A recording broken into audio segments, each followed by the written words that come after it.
take over transportation for crew and cargo in low Earth orbit, while NASA was pushing in the deep space area.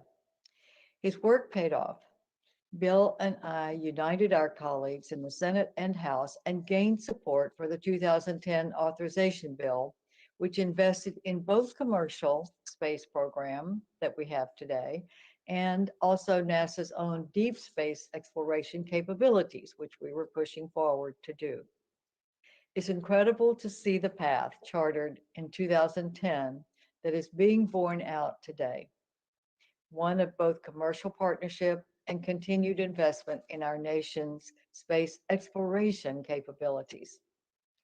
Very soon, NASA and SpaceX Dragon capsule will take off from Kennedy Space Center. The Crew 2 mission will mark the third commercial crew flight to the International Space Station, and NASA will soon do the same thing with Boeing and its Starliner spacecraft. It was a competition that we set up for the commercial industry in that 2010 bill. Within the next year, NASA will launch the Space Launch System and Orion. These are also authorized in 2010 to eventually return U.S. astronauts to the moon under the Artemis program. But the challenges aren't in the rear view. As NASA embarks on its Artemis program, the agency needs a leader who not only has a long-standing understanding of NASA's goals and missions, but someone with political leadership skills who can build consensus and chart a bold path forward for NASA and our country. Bill has the unique experience of actually flying in space and an unsurpassed record of supporting and reforming the agency, keeping it vital through the bold policy priorities, including critical science, exploration, aviation, and technology missions. Bill is the leader that NASA needs now. I hope the committee will act expeditiously and favorably on his nomination to get our programs up and going and looking forward. Thank you so much. And it is great. And I'm so honored to be back with my former colleagues and those of you who are serving today. Thanks for this welcome. Thank you. Thank you, Ambassador Hutchison. And again, I think it speaks very highly, Senator Nelson, of your nomination that two of your former Republican colleagues are here to join us and obviously speak volumes about the work that you did on the specific policy area. We'll now turn to more formal introductions of the next nominee, Lina Khan, and I will turn to Senator Klobuchar to make her remarks. Well, thank you very, very much, Chairwoman Cantwell, and as well as Ranking Member Wicker. Congratulations to all the nominees, including Senator Nelson, and I see his family. It's good to see you again. And today I have the honor of introducing Professor Lina Khan as President Biden's nominee to be a commissioner at the Federal Trade Commission. She is joined by her husband, Dr. Shah Ali. Thank you for your work during this pandemic, and her parents, Mr. and Mrs. Khan. I'm honored to have us today, and you must be very proud of your daughter. Lina Khan came to the United States when she was 10 years old, and she began her career as a journalist. Her experience digging deep, analyzing businesses, and searching for the truth brought her to competition policy and consumer protection, as she investigated and wrote about harms that monopolization can inflict on American consumers. Now, as the daughter of a reporter and a sports writer myself, I think that journalism experience is a really good thing. After her career as a journalist, Lina moved on to a different kind of public service as an advisor in the office of Commissioner Rohit Chopra, who we saw yesterday at the hearing we had in this very room at the Federal Trade Commission. There, Professor Khan crafted policy and cases from the inside.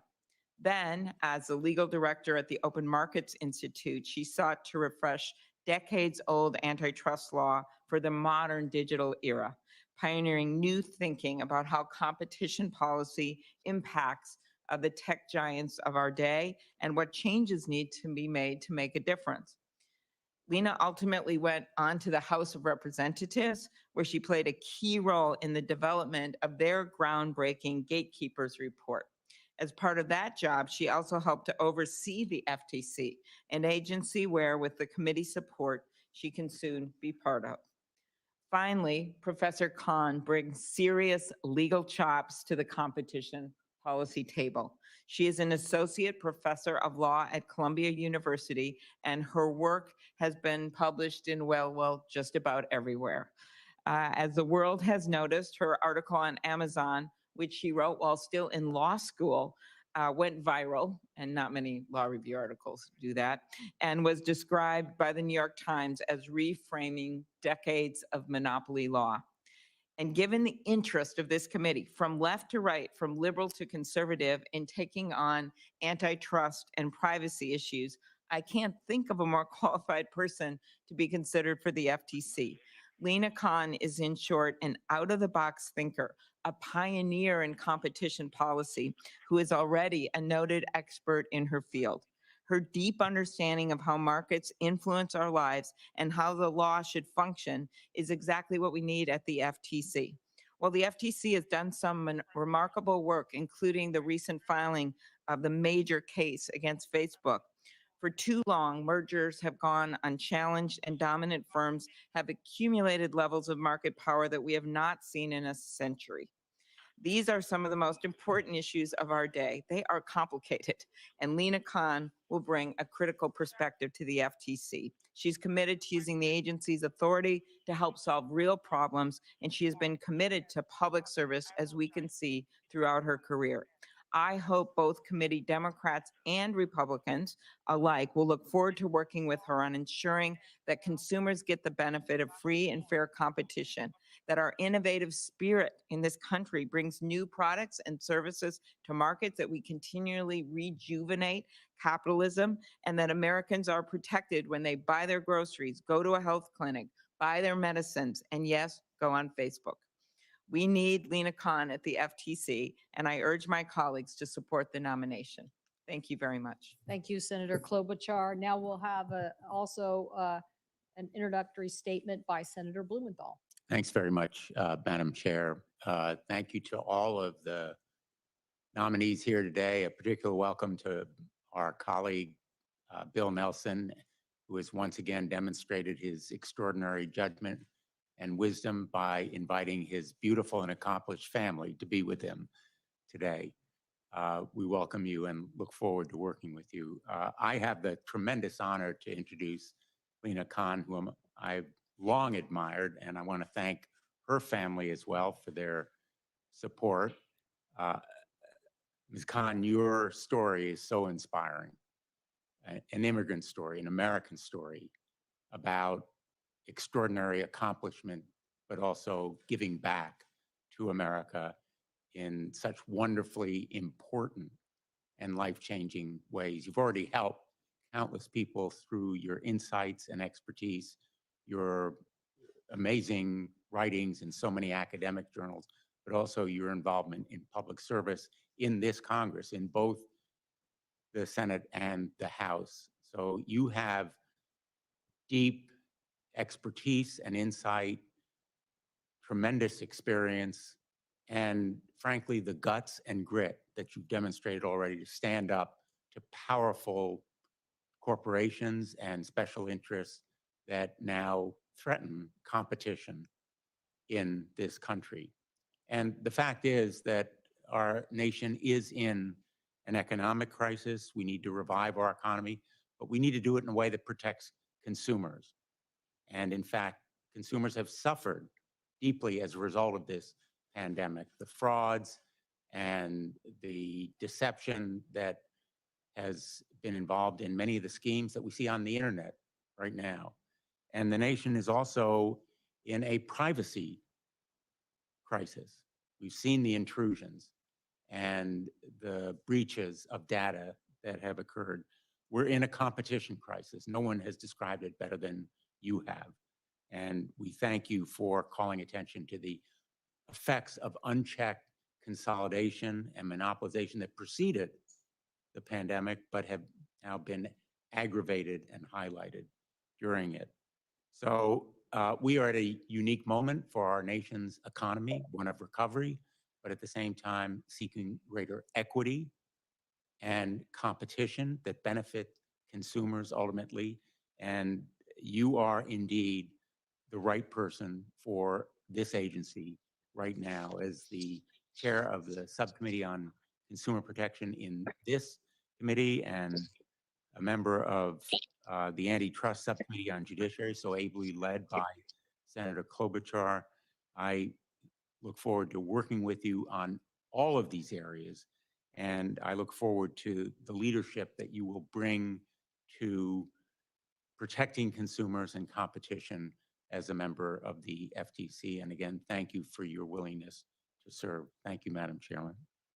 Thank you, Senator Blumenthal. And now, certainly not least, our former Secretary of Commerce, Secretary Pritzker. Thank you so much for joining us to speak to the nomination of Ms. Kernan. We certainly miss you and thank you for your service. Good morning, and thank you so much, Chairman Cantwell and Ranking Member Wicker and the other members of the committee for offering me the opportunity to speak today about my good friend, Leslie Kiernan. I'd also first like to congratulate the other nominees as well, including my friend and former Senator Bill Nelson and Lina M.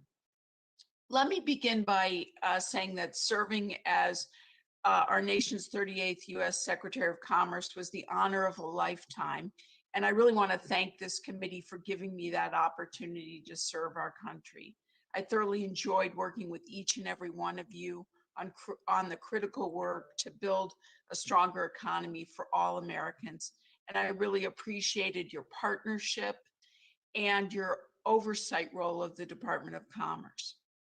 So again, I'm here today because I'm really pleased to be able to speak about my friend and former colleague, Leslie Kiernan, with whom I served in the Obama administration. She's someone for whom I have such great respect and admiration. Without hesitation, I 100% support her nomination and know she will be, if confirmed, a stellar general counsel for the Department of Commerce. Leslie's a person of unquestioned integrity, deep legal expertise, and a long track record of proven results demonstrated over the course of her diverse career in the private sector, in government, and in the nonprofit worlds. She's also someone who's quite adept at dealing with high pressure situations and multitasking, given that she's the mother of 4 wonderful children.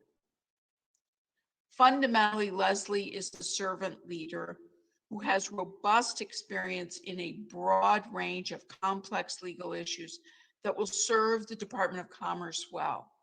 Her expertise ranges from data protection and cybersecurity to environmental law and corporate governance, just to name a few areas. Make no mistake, Leslie is a lawyer's lawyer.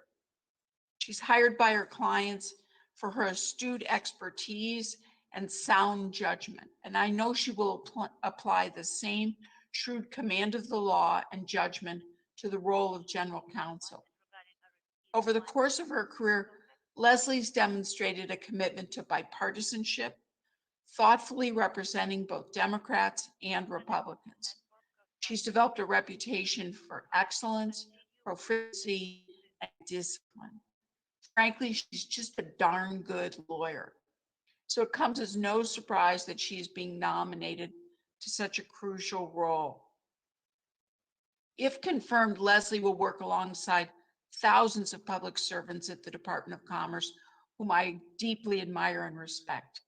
Together, I am confident they will work tirelessly to fulfill the agency's critical mission to spur economic growth and job creation for more Americans. Put simply, I am very proud to know Leslie Kiernan. I trust her judgment, and I'm grateful for her willingness to once again serve our country. The Department of Commerce's success, as so many of you have said today, is our country's success. In my opinion, Leslie will serve both the department and Secretary Raimondo with distinction. So thank you again for inviting me to join you today and for the important work that all of you do on behalf of our nation. I'm delighted to introduce to the committee Leslie and Kiernan, and I enthusiastically endorse her swift nomination. Thank you, Secretary Pritzker. Thank you so much for joining us and taking the time to come back and make sure the Department of Commerce gets a strong team of people working with them. We appreciate that. Now we're going to actually turn to the nominees. Again, thank you for your willingness to serve. And we're going to start with you, Senator Nelson. Again, formally welcome to the committee and glad you're here to assume, hopefully, this role and responsibility. Thank you, Madam Chairman. And if I may submit my testimony in writing for the record, and if I may, Madam Chair, just address the committee directly. Go ahead. Yes. First of all, I want to thank my family, my spouse of going on 50 years, Grace, our daughter, Nan Ellen, and virtually joining us from Orlando, our son, Bill Jr. I want to thank the co-panelists here and congratulations to you and everything that the two of you, Ms. Khan, Ms. Kiernan, that you have already accomplished. It's very impressive. Thanks to my former colleagues.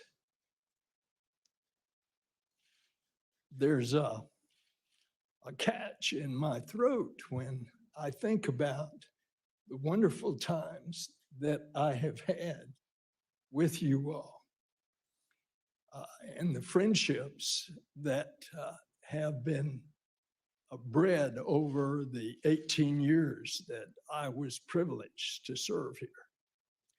And so your comments are just so gratefully received. But now we have a big task ahead of us. And if you all decide that you're going to confirm me, I look forward to this with gusto and with enthusiasm.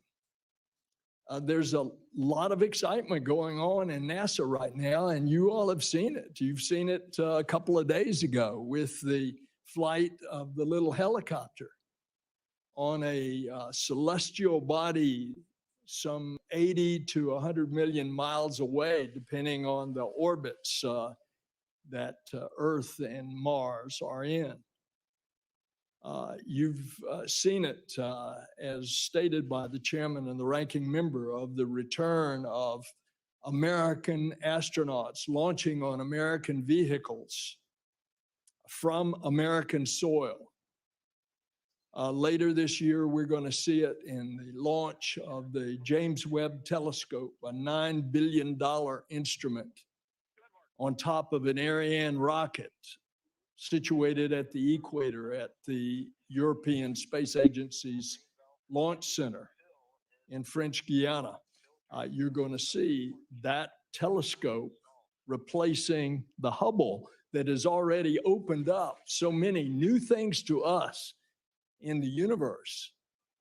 And it's going to look back in time almost to the beginning of the source of light, millions and millions and billions of light years away.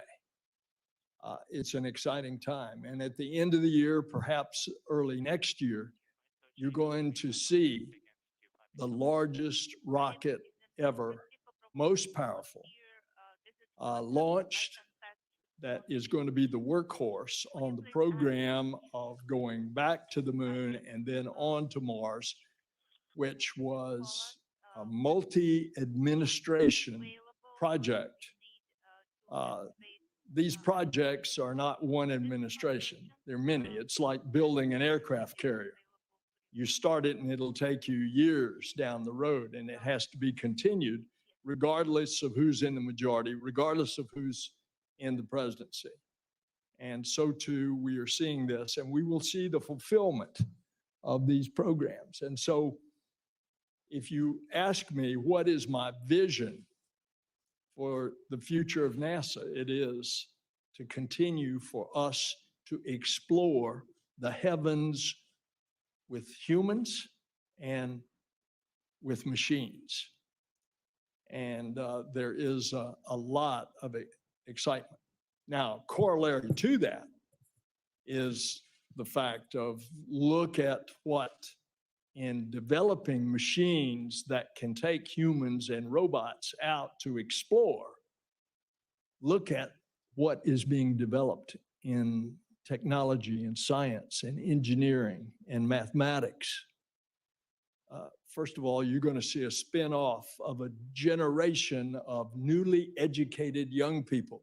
Think back to the Apollo program and think about how that rippled through several generations of young people in STEM that made us technologically the most advanced of all the nations on the planet.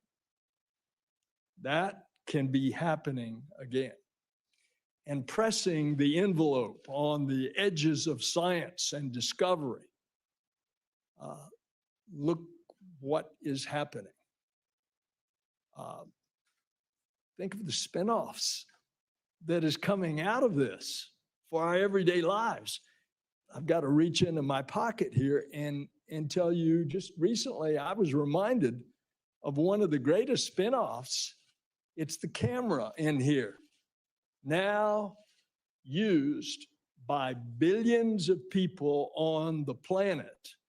This camera was developed for the Earth observing satellites that NASA has built and has operated. And I could go through so many other things. The Canadian arm, first on the space shuttle and then now on the space station. Those robotics, think of the robotic surgery that I venture to say some members of this committee may have already experienced, including your witness.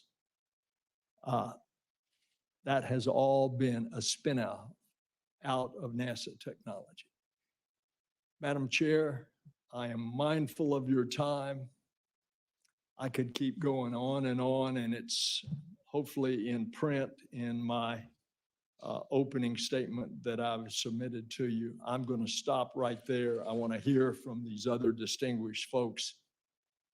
Thank you for the privilege. I want to say one other thing. I think the fact that Marco and Kay would make a statement tells you a lot about NASA. Hopefully it tells you something about me in trying to bring people together regardless of party, to build consensus in order to get something done. I want to thank Jim Bridenstine, the former administrator, who did a remarkable job under difficult circumstances. And as a result, he became very popular in NASA. I want to thank him for his friendship, his very gracious comments to me. And so that's the spirit of NASA, to keep us going in a bipartisan, indeed nonpartisan way. In this regard, NASA is like the Department of Defense. There should be no partisanship as we venture forth, exploring new horizons. Thank you for the privilege of being here. Thank you. Thank you. Thank you, Senator Nelson. Thank you for your enthusiasm and your passion. We definitely feel it, and we think it will be put to good use. We'll now turn to Ms. Khan for her statement. Again, welcome. Welcome to your family. Thank you so much for your willingness to serve.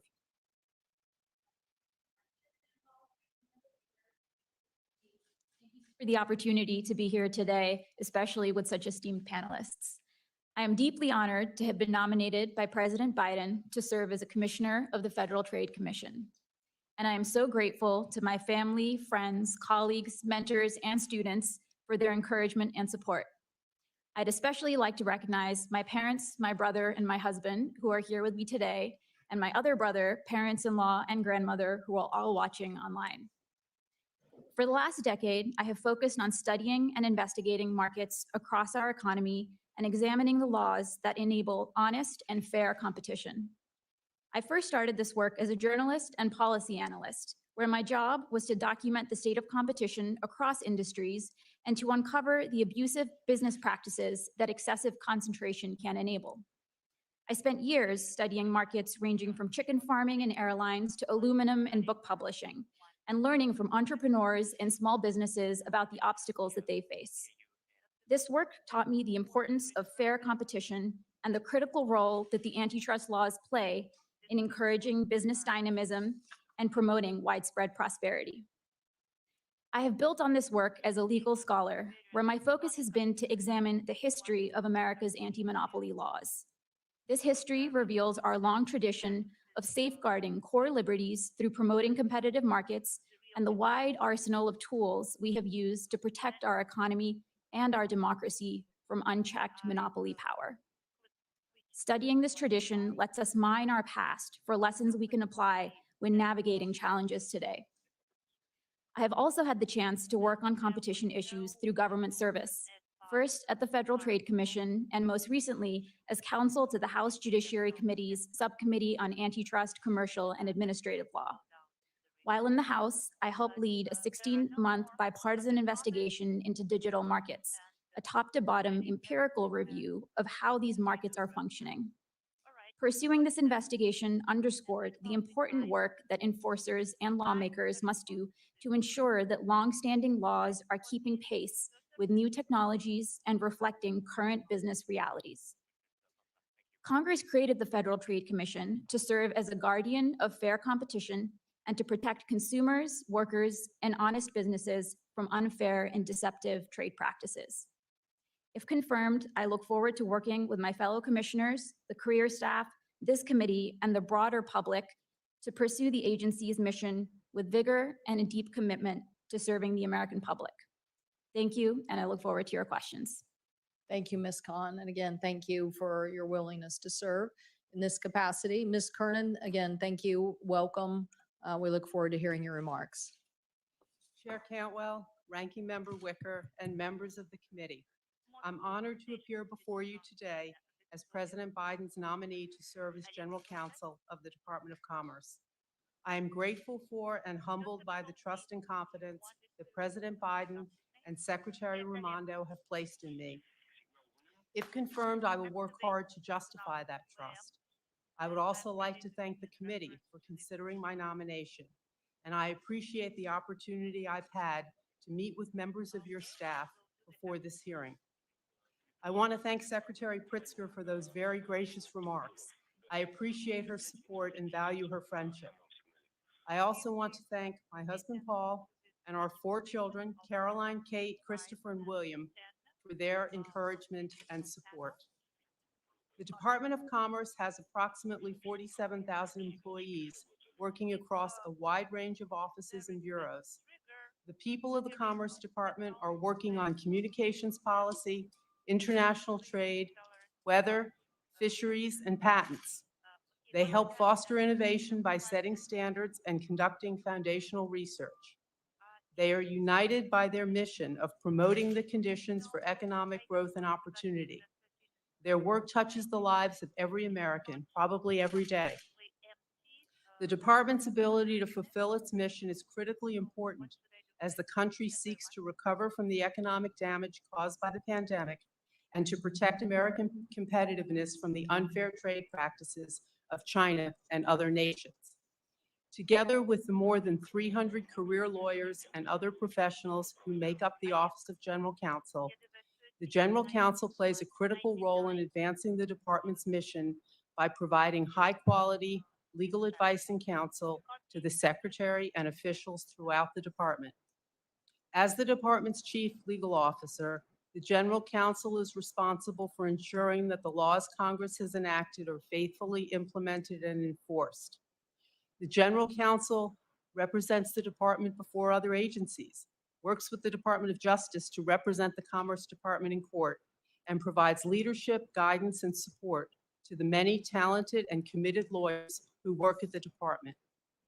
I believe my experience in the private sector and in government has prepared me for this position and given me an understanding of the appropriate role of the general counsel. I've worked for over 30 years in private practice and in government. Early in my career, I worked on the staff of the House Committee on Banking, Finance, and Urban Affairs. I have private practice and government experience in a wide range of legal matters, providing leadership and advice on litigation, enforcement, ethics, and compliance. I also had the privilege of serving as deputy counsel to the president in the Obama-Biden administration, where I provided advice on a variety of legal, policy, and oversight issues, and worked closely with the general counsels and other senior lawyers of departments and agencies throughout the government. I have seen how important it is that agencies work together and that everyone is guided by doing what the law and the Constitution require. Rigorous legal analysis and good lawyering are essential if government is to work best for the people. Through my experiences in government and in the private sector, I have learned a lot about leadership, problem solving, and the importance of collaboration. I'm a strong believer in teamwork, and if confirmed, pledge to seek opportunities to work closely with this committee and to be responsive to your requests for information and assistance. This is a particularly interesting and exciting time to work in the Commerce Department, as it supports innovation and opportunities for all Americans and businesses. The department requires and deserves the best possible legal advice as it navigates the challenges it faces and the opportunities it is presented. If confirmed, I commit to you that I will do my best to provide that advice and counsel. Thank you again for the opportunity to appear before you. I look forward to your questions. Thank you, Ms. Kernan, and thank you for persevering. I think some air system went on in the middle of your testimony, so if everybody hears a low hum, that's what it is. We'll just have to persevere through this, and so they're trying to address it. I'm sure it's not great for the broadcast entities that are here. Oh, well, it's a little lower. Anyway, we'll keep working on it. Now we're going to turn to questions, and obviously, if the witnesses could help us out here a little bit, since there's 3 of you. Senator Nelson, I wanted to start with you. Obviously, NASA has a big tradition of ensuring resiliency in commercial programs by using multiple competitors and maintaining what's called dissimilar redundancy. So I want to know that you'll commit to rapidly providing Congress with a plan for assuring that kind of resiliency out of the Human Lander program. I do. Thank you. Competition is always good. Thank you. And on the workforce issue, Artemis is a great mission. Now there are 18 astronauts that are going to be competing for that. There are a few from the state of Washington. We're very proud of them.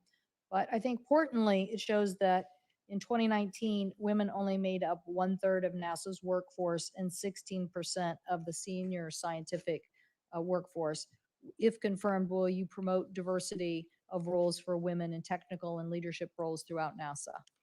Yes, ma'am, and already have. And I strongly recommended to the White House that the deputy be a woman who is exceptionally qualified. And indeed, I think you will see that in the person that was announced last week, Pam Melroy, a former astronaut commander. Before that, she was Air Force colonel, test pilot. After NASA, she went to the FAA and then to DARPA. And so she is an incredibly prepared person, as well as being a delightful person. And she and I will operate as a team. Although the White House hasn't announced yet, they are, I think, looking at the 3rd person in NASA, and you only Senate confirmed 3, the chief financial officer. And I believe that they are looking at whom we have recommended also a woman. Thank you. Thank you. Ms. Khan, one of the things that the committee as ranking member we did was issue a report on journalism and the market impacts that local journalism has faced in the transformation to the information age. Google and Facebook play dominant roles as portals to news and media. I think you probably understand the challenges that these sectors have faced given this level of activity. Do you think that the FTC should review Google and Facebook's use of journalistic content without compensation under the unfairness standard that the FTC has?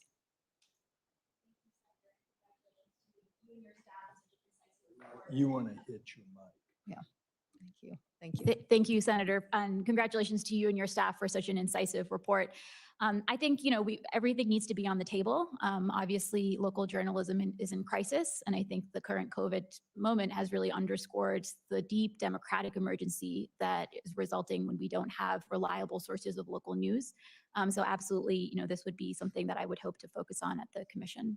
What uncompetitive practices do you see going on?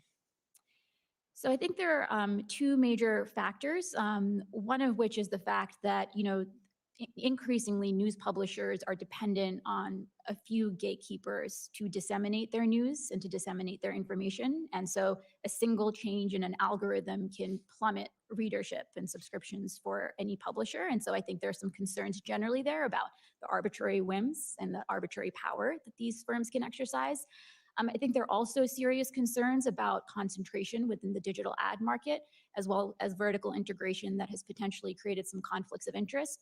Some of the lawsuits that were filed last year, I think, underscore these issues, as well as potential, criminal activity as well. So I think it'll be important to continue seeing how those lawsuits play out as well. Thank you. Well, we're going to continue our work here because we think, we believe in the model that that our markets, our economy needs perfect information. That's what basically generates true data. But if you think that markets need perfect information, well, if you have such a decline in journalism, you're not going to get perfect information. So we definitely want a diversity of voices and FOIAs and holding people accountable and all of those things. So thank you. Ms. Kernan, one of the key challenges that we face when we're dealing with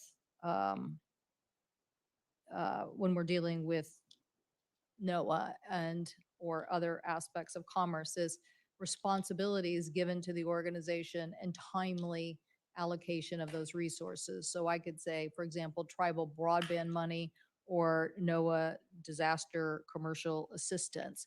Will you commit to making sure the agency works closely with all of us on timely distribution of resources, obviously accurate distribution, but timely, because so many of these represent very small entities who are counting on these resources? Yes, Senator, absolutely. And will you commit, I mentioned in the beginning about the scientific integrity in the aftermath of Hurricane Dorian, the Inspector General for the Department of Commerce found that the former acting general counsel interfered with science, even going as far to draft public statements rebuking career scientists at the National Weather Service. If confirmed, will you ensure that the office of your general counsel office always follows science? Yes, Senator. Thank you. Senator Wicker. Thank you, Madam Chair. And Senator Nelson, I think it's wonderful to see both you and Senator Hutchison back before the committee today. And it speaks volumes that having completed her introduction, she remains on the call remotely as a supporter. So welcome back to both of you. Let me ask about the Artemis program. I was excited about the idea of a lunar landing in 2024 and a Mars landing in 2029. That timetable has slipped. Could you discuss that just briefly and discuss how we move quickly but safely and prevent the timetable from slipping even further? Yes, sir. Understand that they won't let me get into the innards because I still can't talk to NASA until you all may decide to confirm me. However, the press conference and the public statements that were made by the deciding authority on the competition for the first landing, human landing, crew landing on the moon, as it was explained by the NASA official making that determination, the timetable for 2024 is still there with the awardee. And I think we all have to recognize that space is hard and it's an ambitious timetable, but that is what has been stated. Now, coming after that, this is a demonstration of landing a crew on the surface of the moon and returning them safely. After that, there's a lot of activity that can go on before we eventually create the spacecraft that will go to Mars. And those are going to be future competitions. The chair asked about competitions, and those competitions will be there as articulated by the deciding authority on this competition. So I think you may be pleased that we're going to see that timetable try to be adhered to, but recognize that with some sobering reality that space is hard. Thank you very much, Senator. And I hope that optimistic answer turns out to in fact be accurate. And I want to do what I can to help it be accurate. Let me turn quickly then to Lina Khan. Thank you for your willingness to serve. You wrote an interesting paper entitled Amazon's Antitrust Paradox, where you discuss applying common carrier regulations to big tech. Are you familiar with Justice Thomas's recent publication with regard to that? And do you think common carrier regulations can be applied to social media companies like Twitter, Facebook, and YouTube? And please explain why or why not. Thank you, Senator. Yes, I did get a chance to read Justice Thomas's concurrence the other week. I think it, prompted a lot of interesting discussion. In the Amazon article, I've really identified two potential pathways forward when thinking about these dominant digital platforms. One is enforcing competition laws and ensuring that these markets are competitive. And the other is, if we instead recognize that perhaps there are certain economies of scale, network externalities that instead are going to lead these markets to stay dominated by a very few number of companies, then we need to apply a different set of rules. And we have a long legal tradition of thinking about what types of checks can we apply when you actually have a lot of concentration, and common carriage is one of those tools. So I think fundamentally we need to kind of choose one of these paradigms and proceed accordingly.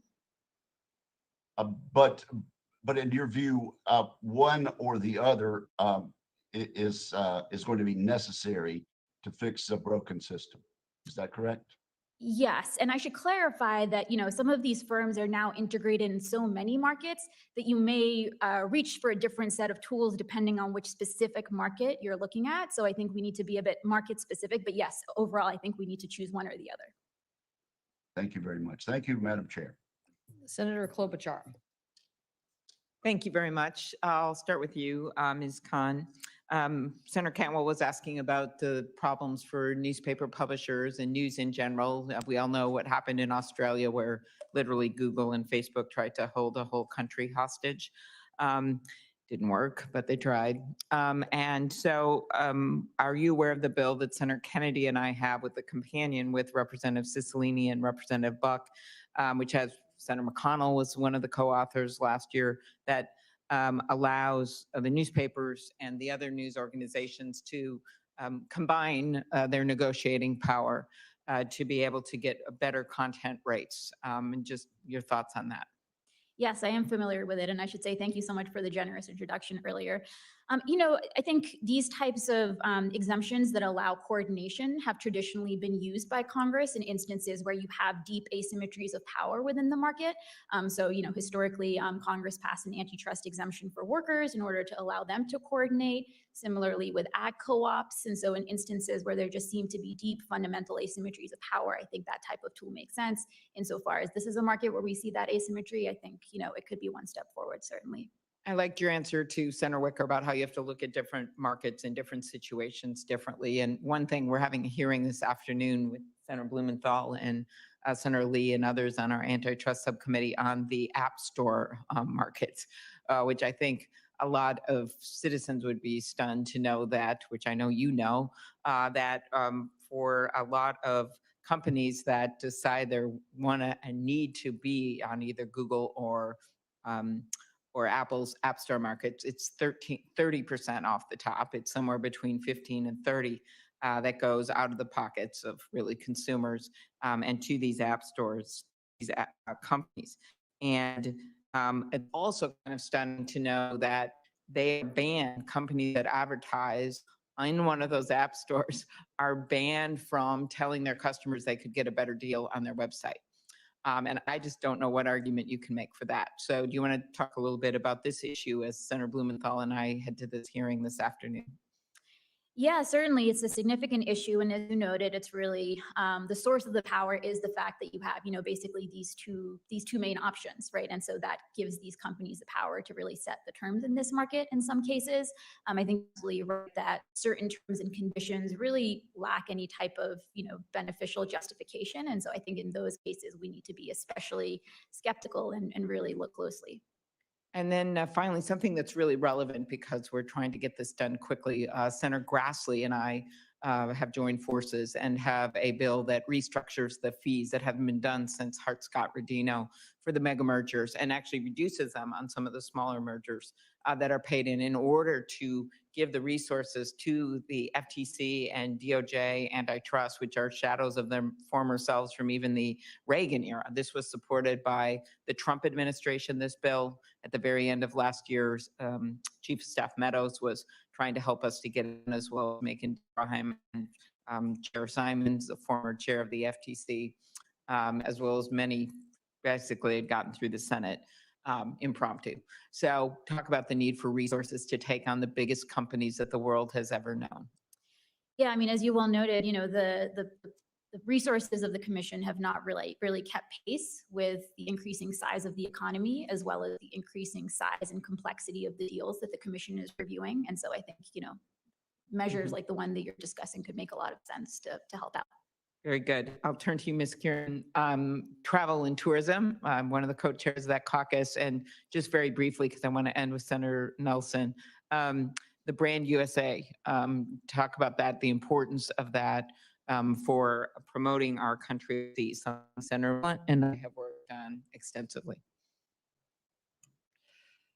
Senator, I think helping the tourism and travel industry recover from the damages of the pandemic is a priority of the department.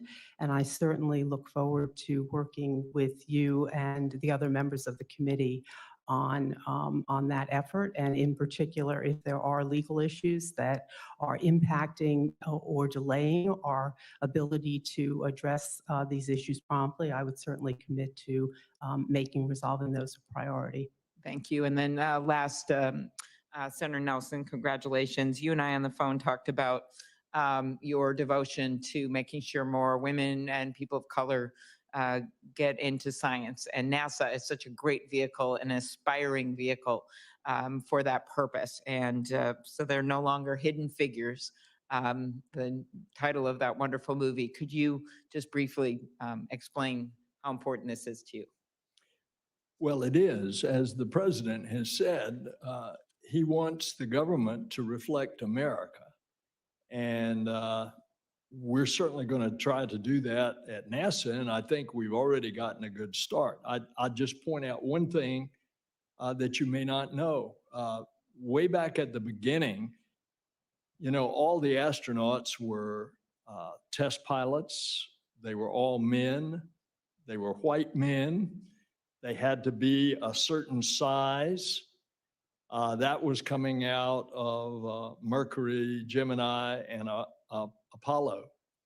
But when they got to the space shuttle, there was a lady named Nichelle Nichols who had become a tremendous symbol for the African-American community because she played Lieutenant Uhura on Star Trek.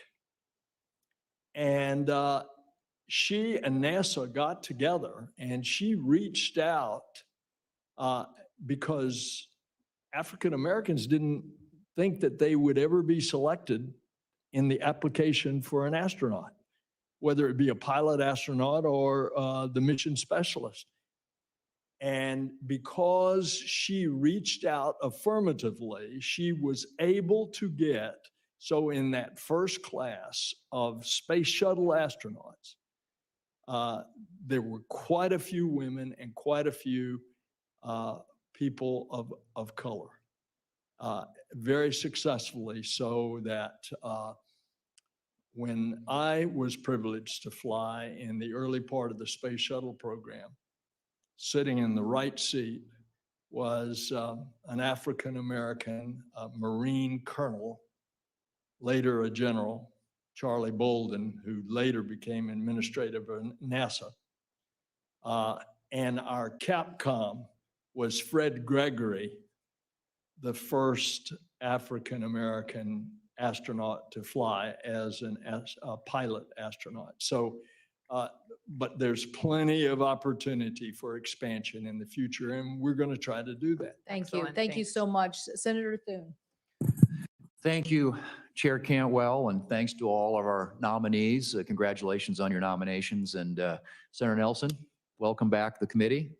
It's good to see you here, even if it's on the other side of the dais. We accomplished a great deal during our time as chair and ranking member of this committee, due in large part to our excellent working relationship. And even when we did disagree, I always knew that I could count on you to work in a fair and straightforward manner to resolve any issues and to carry on our committee's business. And I can't tell you how pleased I was to hear the news that the president had nominated you for this position. It is, you're the perfect person, supremely qualified, and I look forward to the possibility of working with you in this new role. And nice to see Grace. Welcome back. Good to have you here as well. And I am appreciative too of the fact that you were willing to come to South Dakota, and we took you several thousand feet underground to look at some work that's being done out there in the Black Hills. And of course, I was privileged to have the opportunity to go with you to the Florida Everglades. I don't know, do you guys, can you get that photo up or not? We're working on it. Okay. I think we have a photo of our trip down there, and when they get that up, we'll come back to it. Oh, there it is. Okay. Oh my So, gosh. Okay. Yeah. Yeah. I might say when that snake turned around and started looking at John, he decided it was time to turn it over to the others. Yeah, that's right. The instincts kick in. But anyway, great trip. I learned a lot about your state. Senator Nelson, as you know very well, NASA has inspired young people to pursue STEM careers. So becoming the next generation of scientists and engineers to propel the nation's space program forward, not to mention the numerous other societal and economic benefits associated with space exploration. And though South Dakota doesn't have a direct NASA presence, the state participates in both the Space Grant Project and NASA's EPSCoR program, which provide young people with opportunities to understand and participate in NASA projects. They also provide workforce development and education tools that benefit regional economies and advance the U.S. Research enterprise, particularly in rural states where such assistance can be otherwise unavailable. If confirmed, how would you work to build upon the success of these programs to improve NASA's STEM engagement? To do, Senator, exactly what we did together in the past. The STEM grant program is very important to universities in every state, whether that state has a NASA facility or a center or not. The STEM program is just incredibly important in science, engineering, technology, and mathematics. Also, you mentioned the ESCOR program. That is a recognition that some states don't get as much in federal spending as other states. And so it gives a nod to those states in the kind of federal spending that would come in this particular case, in those technology STEM fields. So I look forward to doing that with you, and I look forward to returning to South Dakota with you. Take me down into that abandoned gold mine again, 1 mile underneath the surface of the earth. That's quite a place. We'd love to have you back. As you know, NASA works collaboratively with industry to deliver payloads and crews to low Earth orbit and eventually beyond. As a number of commercial operators and the diversity of their missions grow, could you describe how, if confirmed, you would work to ensure that NASA plays a constructive role in a cohesive and focused vision across both government-sponsored and commercial missions? And that is building on the law that Senator Kay Bailey Hutchinson described a while ago that we had passed back in 2010, which is the dual course. And it sets NASA on that course 11 years ago for the future. And that is, one course is the commercial operations. Instead of everything being done by NASA, have those commercial operations. It was originally thought that that was going to be just in low Earth orbit, such as the delivery of cargo and crew by commercial operators to the International Space Station, which is now an accomplished fact, with SpaceX just about in a few days to launch a crew again, and later in the year, Boeing doing the same. Others are supplying cargo. But having done that with the commercial operators, get NASA out of low Earth orbit and let NASA go explore. And then the question is the lander. Well, this is a landing of humans on the surface of the moon.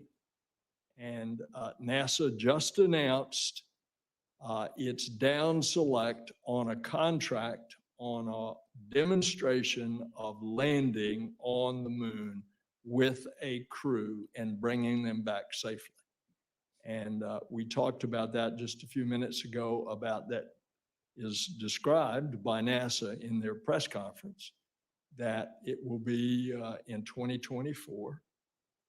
And then there are so many other commercial contracts to come after that, depending on the progress of what is you want to do on the surface of the moon, but particularly in the preparation to go to Mars. Mars is the goal in the decade of the 2030s. And I think you'll see this dual activity continue as set by law in the 2010 bill. Thank you. And great to have you back. Madam Chair, Thank you. I will yield back. My time's expired. I do want to, for the record, ask a question of Ms. Khan about her thoughts on the FTC's suit against Facebook. So we'll maybe get that for the Thank record. you. Thank Yeah, you. thank you. And I think I'll follow up with a question for the record to Senator Nelson on this issue, because clearly I think there needs to be redundancy, and it has to be clear, this process of can't be redundancy later, it has to be redundancy now. So we'll follow up with a question on that. Senator Blumenthal. Thanks, Madam Chair. Again, welcome back, Senator Nelson. I'm delighted that you will have this role, and really inspired by your opening statement.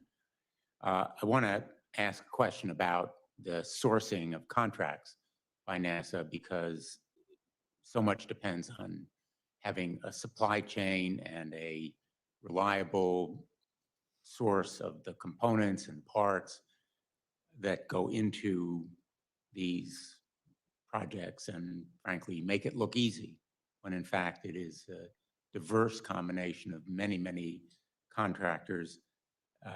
in our call earlier this week, I raised the critical role that Connecticut plays in the aerospace industry. Companies like Collins Aerospace and Windsor Locks are working to develop, for example, the next generation of space suits. People take for granted, of course, we'll walk on Mars. Of course, we'll have men and women on the moon, but the next generation of spacesuits is going to be critical to enable them to do so. And as you well know from your experience as a United States Senator, there are many, many small companies that are simply looking for a fair playing field, competitive outlook when they are bidding in this kind of environment. So I know that you are sensitive to that challenge of opening opportunities for contractors and subcontractors, and that NASA is hoping to commercially procure, maintain, and service those kinds of components like spacesuits. Do you think that it's possible to source them competitively as opposed to just going to one source? I do, Senator. And competition is always better than sole sourcing because you can get the efficiencies and you get the lower price. And so indeed, and you talk about the supply chain, which is so critical. One of the things that has held us up on Artemis, on the big rocket, the SLS that will launch later this year, there has been some slowing down of the supply chain because of COVID and because of natural disasters, hurricanes, et cetera. But it's just amazing in American industry how the supply chains provide what is needed ultimately to the product. And that's very important that we keep that going. So thank you for raising that. Thank you. I really welcome that answer. Ms. Khan, you mentioned there are two paradigms. Paradigms are theoretical constructs or models, but the FTC is an enforcement agency, and the best paradigms, the best laws are dead letter if they aren't enforced vigorously. And the FTC right now has a complaint against Facebook. Will you be committed to vigorously enforce that complaint and other laws that are under your responsibility? Absolutely, Senator. And what do you see as the biggest challenge for enforcement when it comes to big tech? Is it the size of big tech, its resources and power, lack of resources on the part of the FTC? Can the FTC really enforce the law against behemoth corporations like Facebook, Google, Amazon?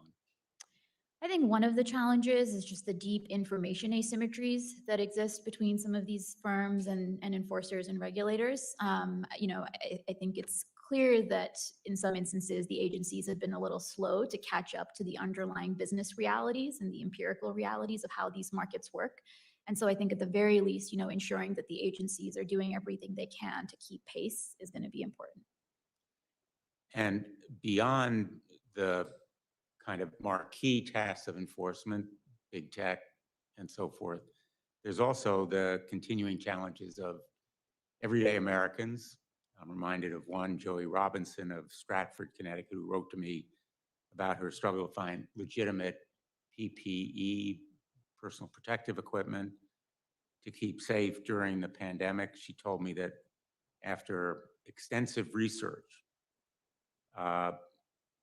she was still swindled.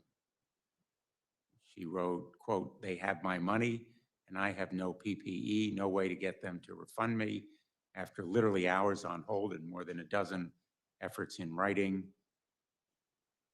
in effect, she told me no one was listening, no one was doing anything, and there are at least 451,000 Ms. Robinsons out there, according to the FTC's own data. I would be interested in your views as to the responsibilities of the FTC to those kinds of everyday American consumers. Yeah, absolutely. I mean, this type of fraud and these scams are obviously a huge issue, especially during a time like the pandemic where they really have life or death consequences. Congress recently gave the Commission additional civil penalty authority with regards to unfair or deceptive practices in the context of COVID. And so I would hope at the very least that the agency would vigorously use that authority. Thank Thank you. you. Thank you. Senator Fisher. Thank you, Senator Cantwell. Ms. Khan, I appreciated speaking with you before the hearing, and I know we had reviewed your experience on antitrust policy, and you mentioned that you got started studying these issues within the poultry industry context. In my own work, I've been pushing for more transparency and competition in cattle markets. Recently, there's been quite a bit of producer sentiment that the cattle market is on the brink of major vertical integration following trends that we have seen in poultry and pork industries. As we look at the forces that can lead to significant consolidation, what factors jump out to you as red flags that could indicate the tipping point for an industry, recognizing, as you mentioned previously, that this may vary by market? Yeah, thanks for the question, Senator, and I really enjoyed our opportunity to discuss these issues. I mean, I think agriculture is a sector where we see some of the most extreme examples of these trends, where you both, concentration and then vertical integration in ways that really leave farmers and ranchers dependent on, sometimes one entity. And that type of relationship also, of course, can lead to certain types of asymmetries and the ability to dictate terms. And so I think all of those, factors are really important to look at when trying to assess these issues. If you're confirmed as a commissioner, how would this inform your approach to reviewing competition?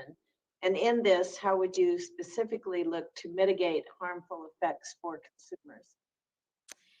Yes, so the FTC has limited jurisdiction in the context of agriculture markets as kind of like retail onwards in the food supply chain. So at the very least, ensuring that the FTC is vigorously enforcing the law over the markets in the food supply chain where it does have authority, so that we don't have a situation where consolidation down here, upstream exacerbates consolidation. I think that'll be one important thing to focus on.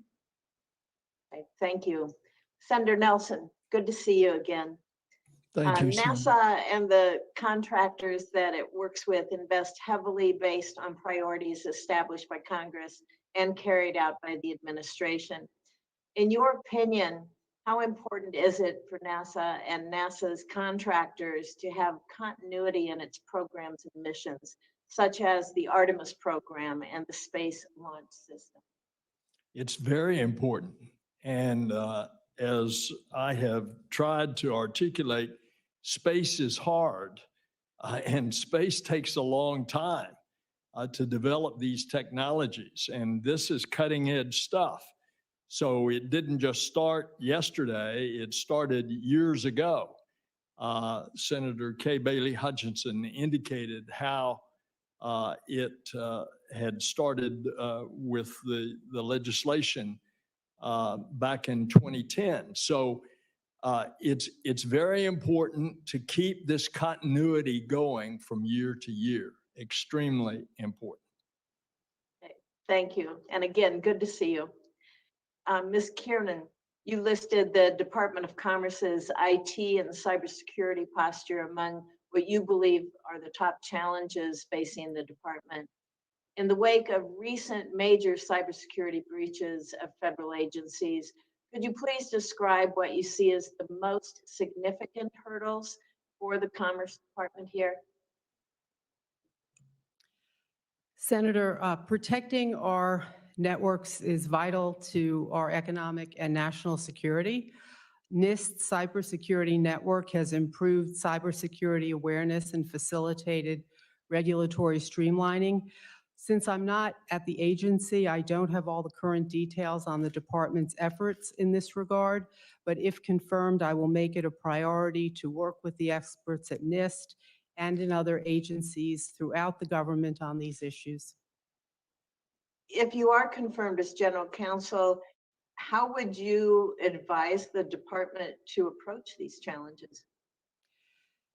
Senator, I think that this is an issue that is one that requires government-wide responses. It will be incredibly important to work with other agencies throughout the government and to get the best ideas from experts in the private sector. Given the challenges that we face, we need to ensure that we are utilizing best practices and that we are reaching out to the experts throughout the government and in the private sector in order to bring those to bear. Thank you. Thank you, Madam Chair. Thank you. Senator Tester is next. Thank you, Madam Chair. This is for nominee Khan, and it goes kind of on the same line Senator Fisher was asking questions. I'm in agriculture, and agriculture is the #1 industry in Montana. And feeding people is really, really important. In fact, I think you can control people with food more than you can control with anything else. And we've had the luxury of having an incredible production agriculture economy that has fed the world. Not just recent years, but for some time, we've watched consolidation creep into agriculture, in the chicken industry, in the pork industry, in the beef industry, in the grains. We even see it in pulses and crops like that. This isn't Amazon. It's not Facebook. It's not new technology. The big processors have been doing this for decades and decades. And I would say that no administration, Democrat or Republican, has tackled this in my lifetime. And I've seen this consolidation result in rural communities drying up, no competition in the marketplace, both on when you sell goods and when you buy inputs. You're totally locked into a group of 3 or 4 people who could basically go on a golf course and determine what's going to be paid in the marketplace. Capitalism is not working. So my question to you, nominee Khan, is you're a smart person. You know about consolidation.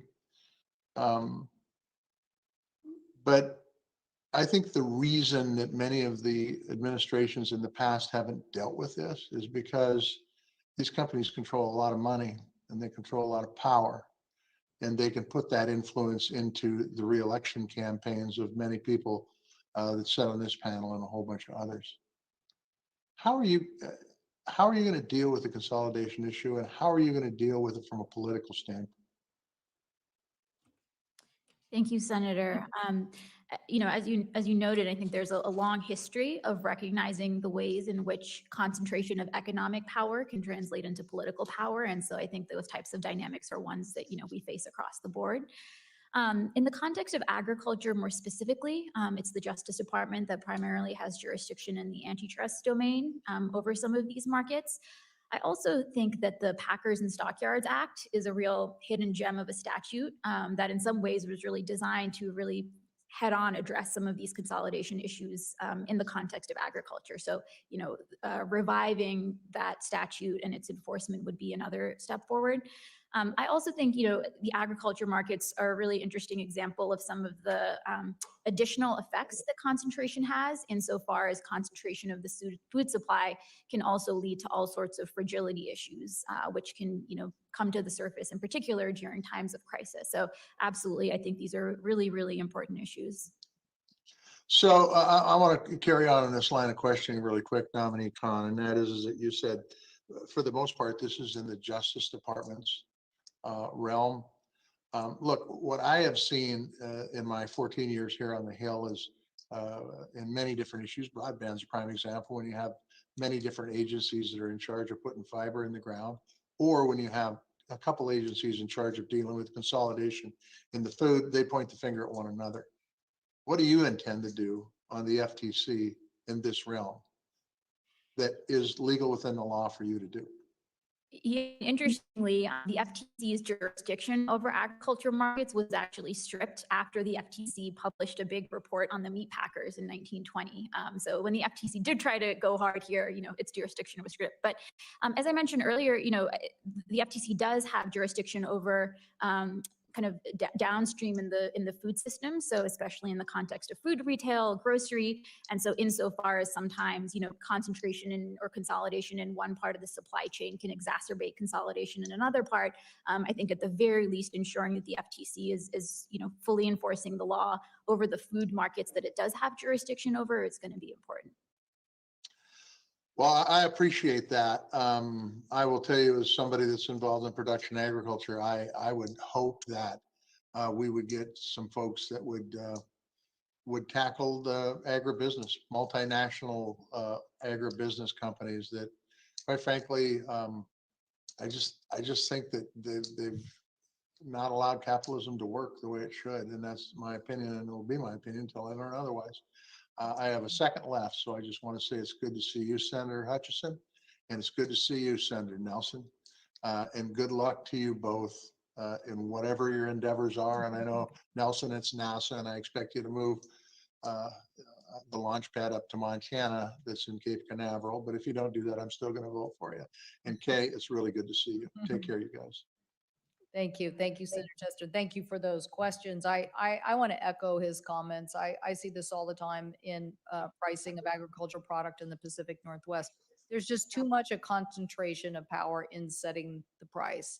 And we're either going to look for new competition, or we have to figure out exactly what that market influence is. That is just too, so the channels in the horizontals, the verticals there are just, putting too much pressure on the price. So anyway, okay, we're turning to Senator Moran.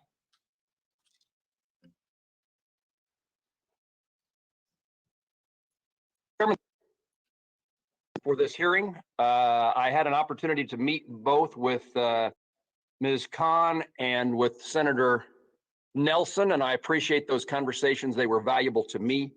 I don't have any questions for you, Senator Nelson. I wish you well, and I look forward to working with you both in the Commerce Committee and the Appropriations Committee in regard to NASA and our future space opportunities, including aviation and aerospace in Kansas. Let me ask Ms. Khan a question about social media.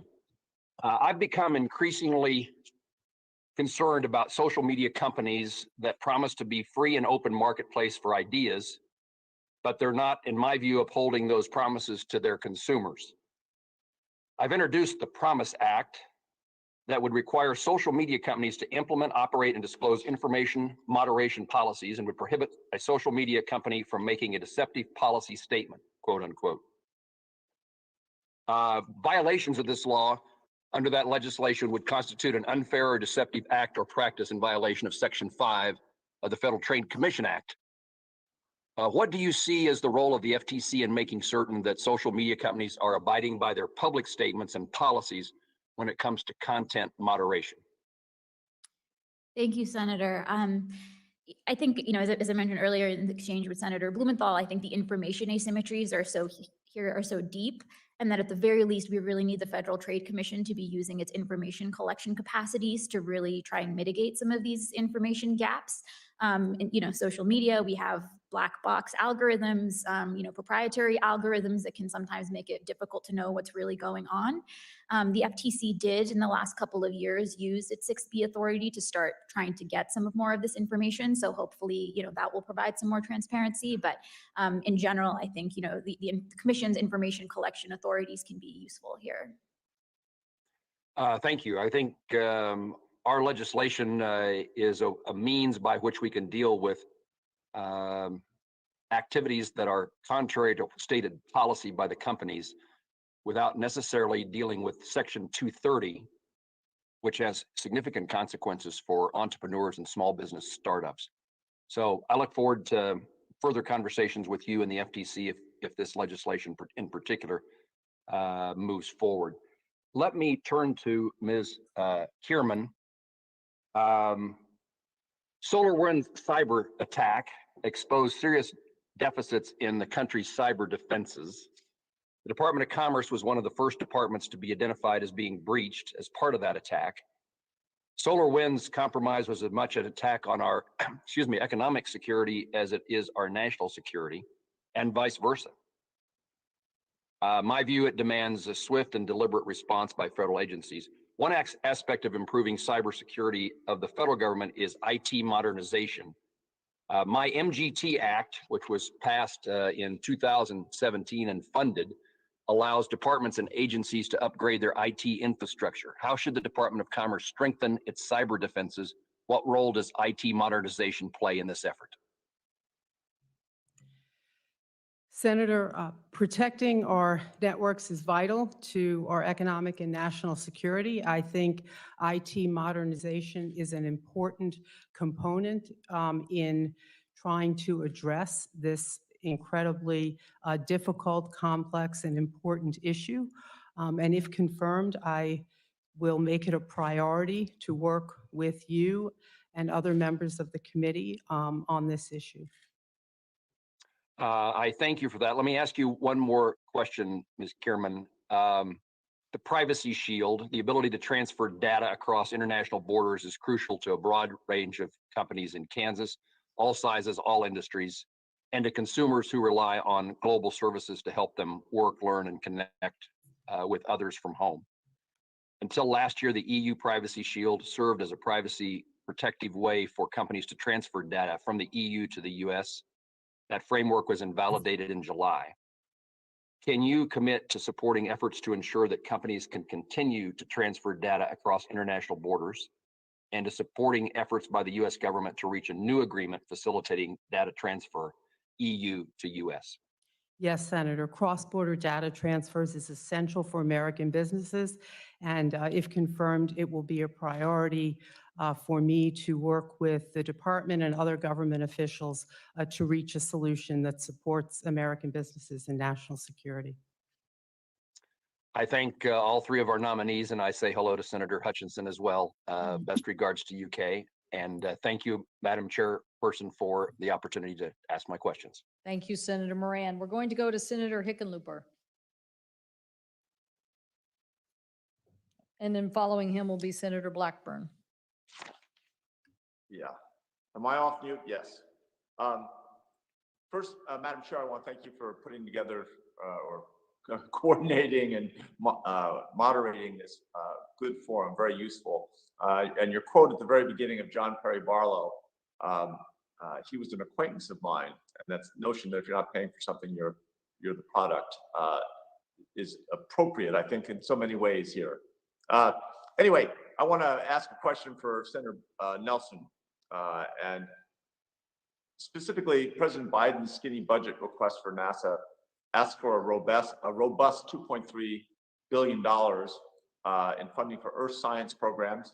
I maybe unfortunately have a master's in Earth and environmental science, and I recognize that the climate crisis is real, and I think that the NASA researchers have capabilities and they could be an important partner in this fight. And I think their research into alternative fuels, solar power, battery storage, could all be important to our efforts to address climate change on Earth. So, Senator, I wanted to ask, what additional capabilities would President Biden's proposed budget increase for NASA's Earth science programs? What would that increase provide? It's a very important increase. You can't mitigate climate change unless you can measure it. And that's NASA's expertise. Understanding our planet gives us the means to better protect it. And I know this is something that you feel very strongly about, Senator, especially in the way that you conducted yourself as governor, trying to protect your resources there in your state. So this is where the administration has provided for a robust increase on Earth science, and I think it reflects exactly what we're talking about. Yeah, well, I think it's very exciting. And kind of along that line, expanding it into the overall aerospace industry. As you know, Colorado's one of the nation's aerospace leaders, with many engineers, manufacturers, and suppliers calling our state home. I know that the commercial space industry has contributed to many of NASA's most critical programs. How would NASA, under your leadership, continue to work collaboratively with the commercial space sector? Well, it's not only critical, it's essential. And in fact, that is what is happening. And kudos to your state that produces a number of those commercial companies. As we have described from the outset, the law that we are operating under has NASA going down a dual track. It's been operative for 11 years, and for the foreseeable future, it's the same. And it hits directly at the question that you ask. On the one hand, commercial companies are allowing NASA to get out of low Earth orbit, save for NASA's participation in the International Space Station, and go explore the heavens. And the commercial companies, as evidenced, for example, by the success of the delivery of cargo as well as crew to the International Space Station, something that NASA had done exclusively before, but as those systems were developed with heavy NASA participation, because of the safety factor when you put humans on board. Therefore, that is being done as we speak, as we look to the future further out in space, back to the moon and on to Mars. We're going to see commercial participation, and we're seeing that as we speak in what was announced last week in the down select in a competition for the first human landing on the moon. Right. But there's a lot of commercial activity that is going to then be followed on, competition. I agree. Senator, let me cut you off just because I want real quickly. I'm out of time. It always happens. And I want to also just quickly, very quickly ask you about National Space Council and their ability to play a role as interagency coordination on space policy issues that in many cases transcend federal agencies. And just about out of time, I am out of time, so be very concise. As a matter of fact, I support the National Space Council and was delighted to see that apparently the president has decided that he wants to continue that. Right. Whatever it is, you need a forum like that because space is not uniquely to NASA. It's not uniquely to the Department of Defense. Space is involving everybody, and you need that coordination among agencies. Thank you. Absolutely. I just wanted, I appreciate, I was very excited when I saw that the White House had confirmed that. And I just wanted to hear the excitement in your own words. Thank you all, and I yield back my time. Thank you. Thank you. Out of time. Thank you. Senator Blackburn, then Senator Markey, and then Senator Scott. So Senator Blackburn. Thank you, Madam Chairman, and Senator Hutchison, so good to see you. Thank you for joining us today.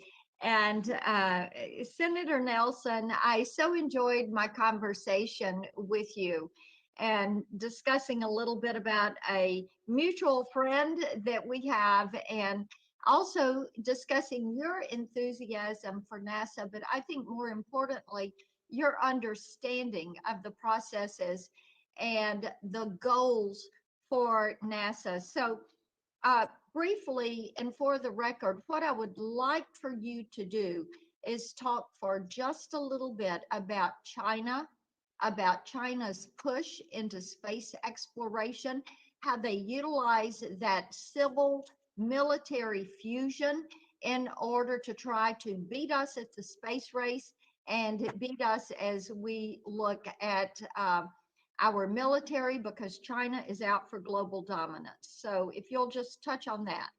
Yes, ma'am. Well, we have known and is articulated presently by the president. There is a threat China poses in basically getting a lot of our secrets and getting a lot of our technology and invading a lot of our privacy. Now, when you take that global concern that we have and you bring it to the space program, then you have to be concerned about the same thing. China has said that they want to have a landing of humans on the moon.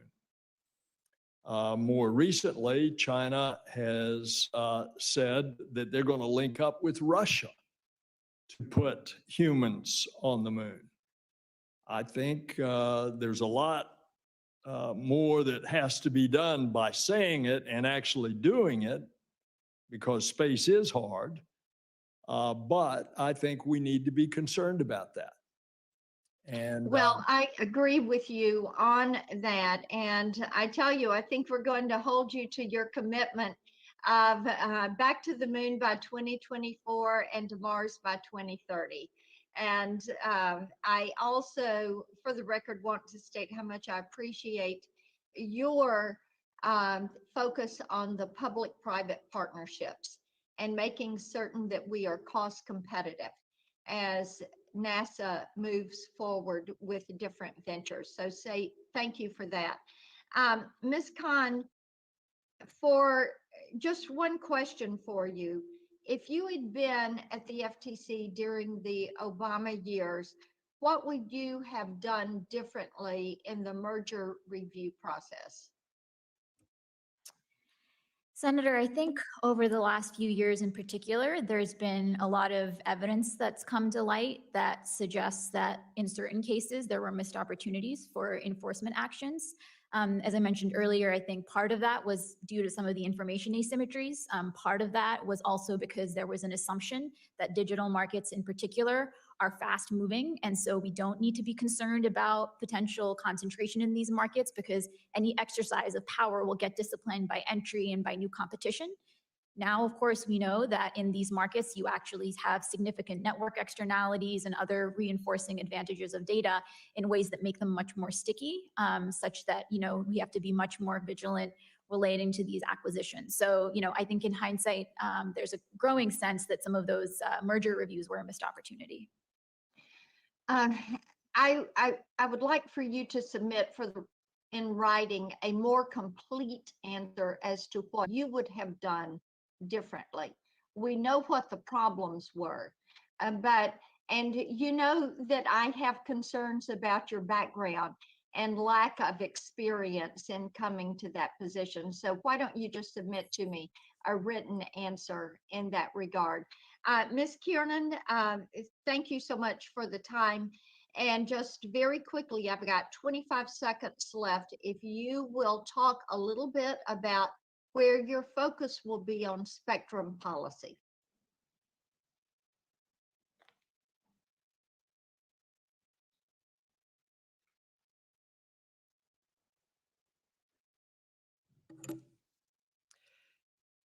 Thank you, Senator. I enjoyed our time to visit before the hearing.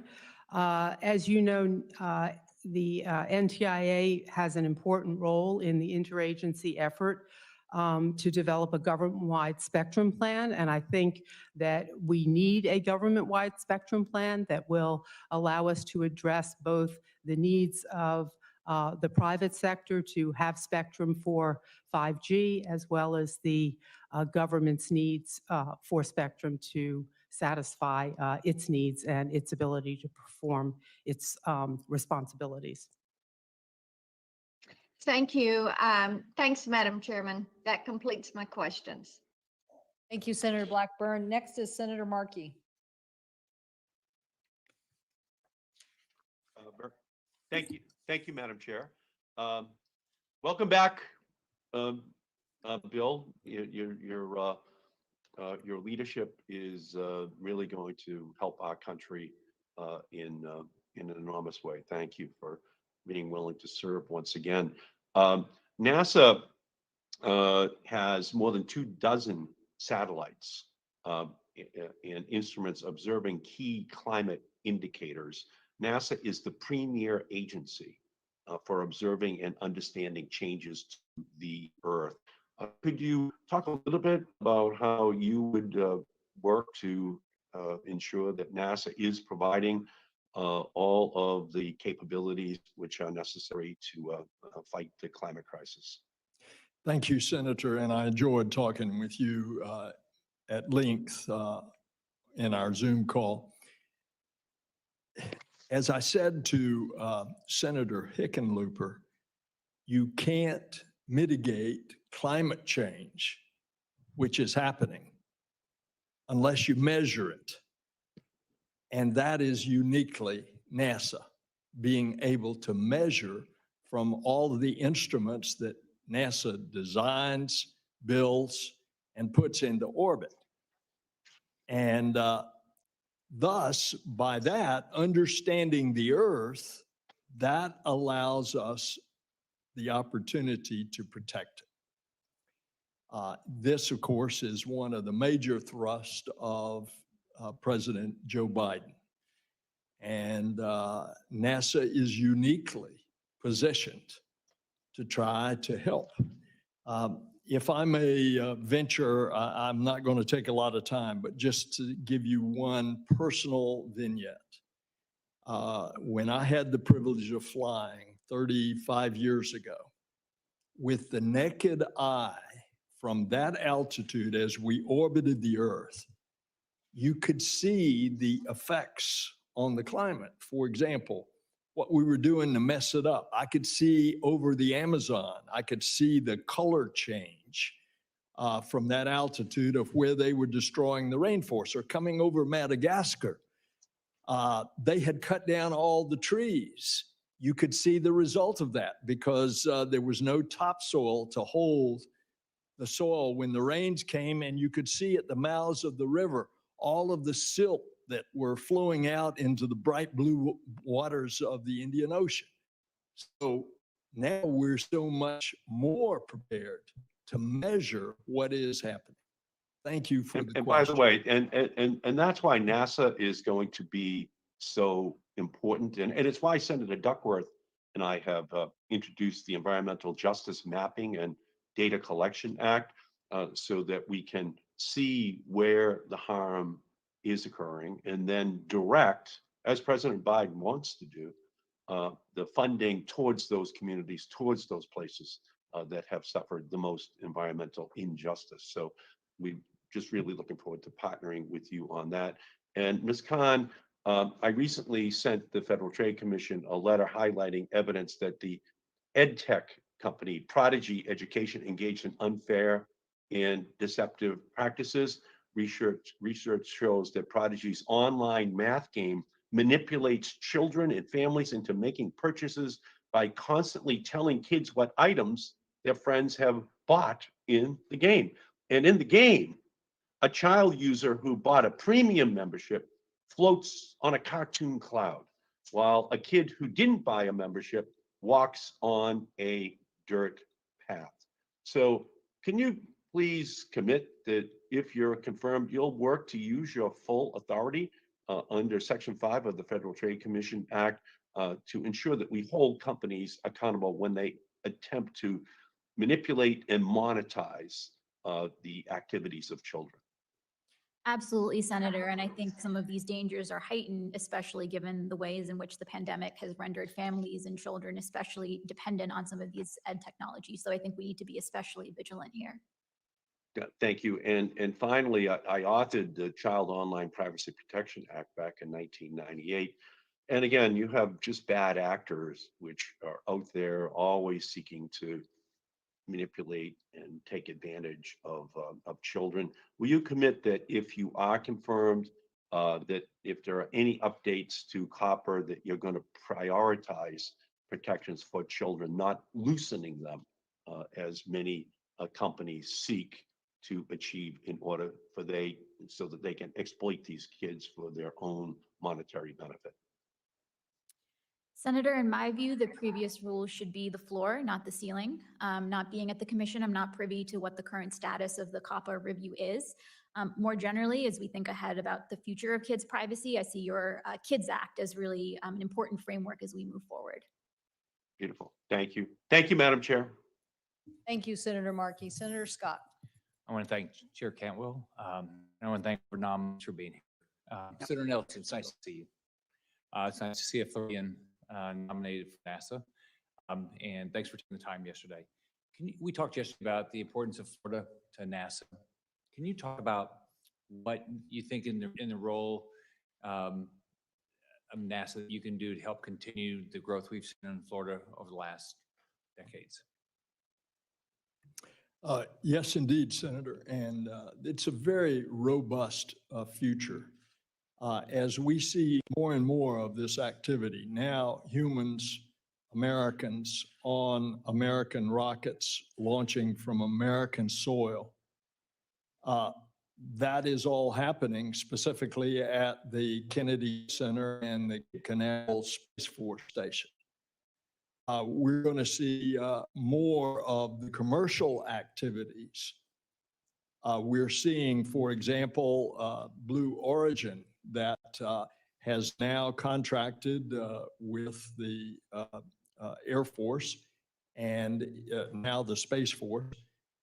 And they're not only developing a very complex launch pad, but they also have a rocket manufacturing facility. They have leased land from the Kennedy Space Center, and it's a big operation. So I think there's a plethora of other companies that are going to be both preparing, manufacturing, preparing, and launching from that part of Florida. Now, why the middle part of Central Florida on the East Coast? Because the rotation of the Earth gives you that little extra boost that you don't have to spend of fuel as you go into orbit. Why south? The closer you can get to the equator, likewise, you've got that Earth rotation that helps you going into Earth. So I think it's going to be a very robust future for specifically Florida, but other states as well. Yeah, I think Bob Cabana has done a great job. He's done a terrific job. What they've done on the privatization there is it's remarkable what's happened.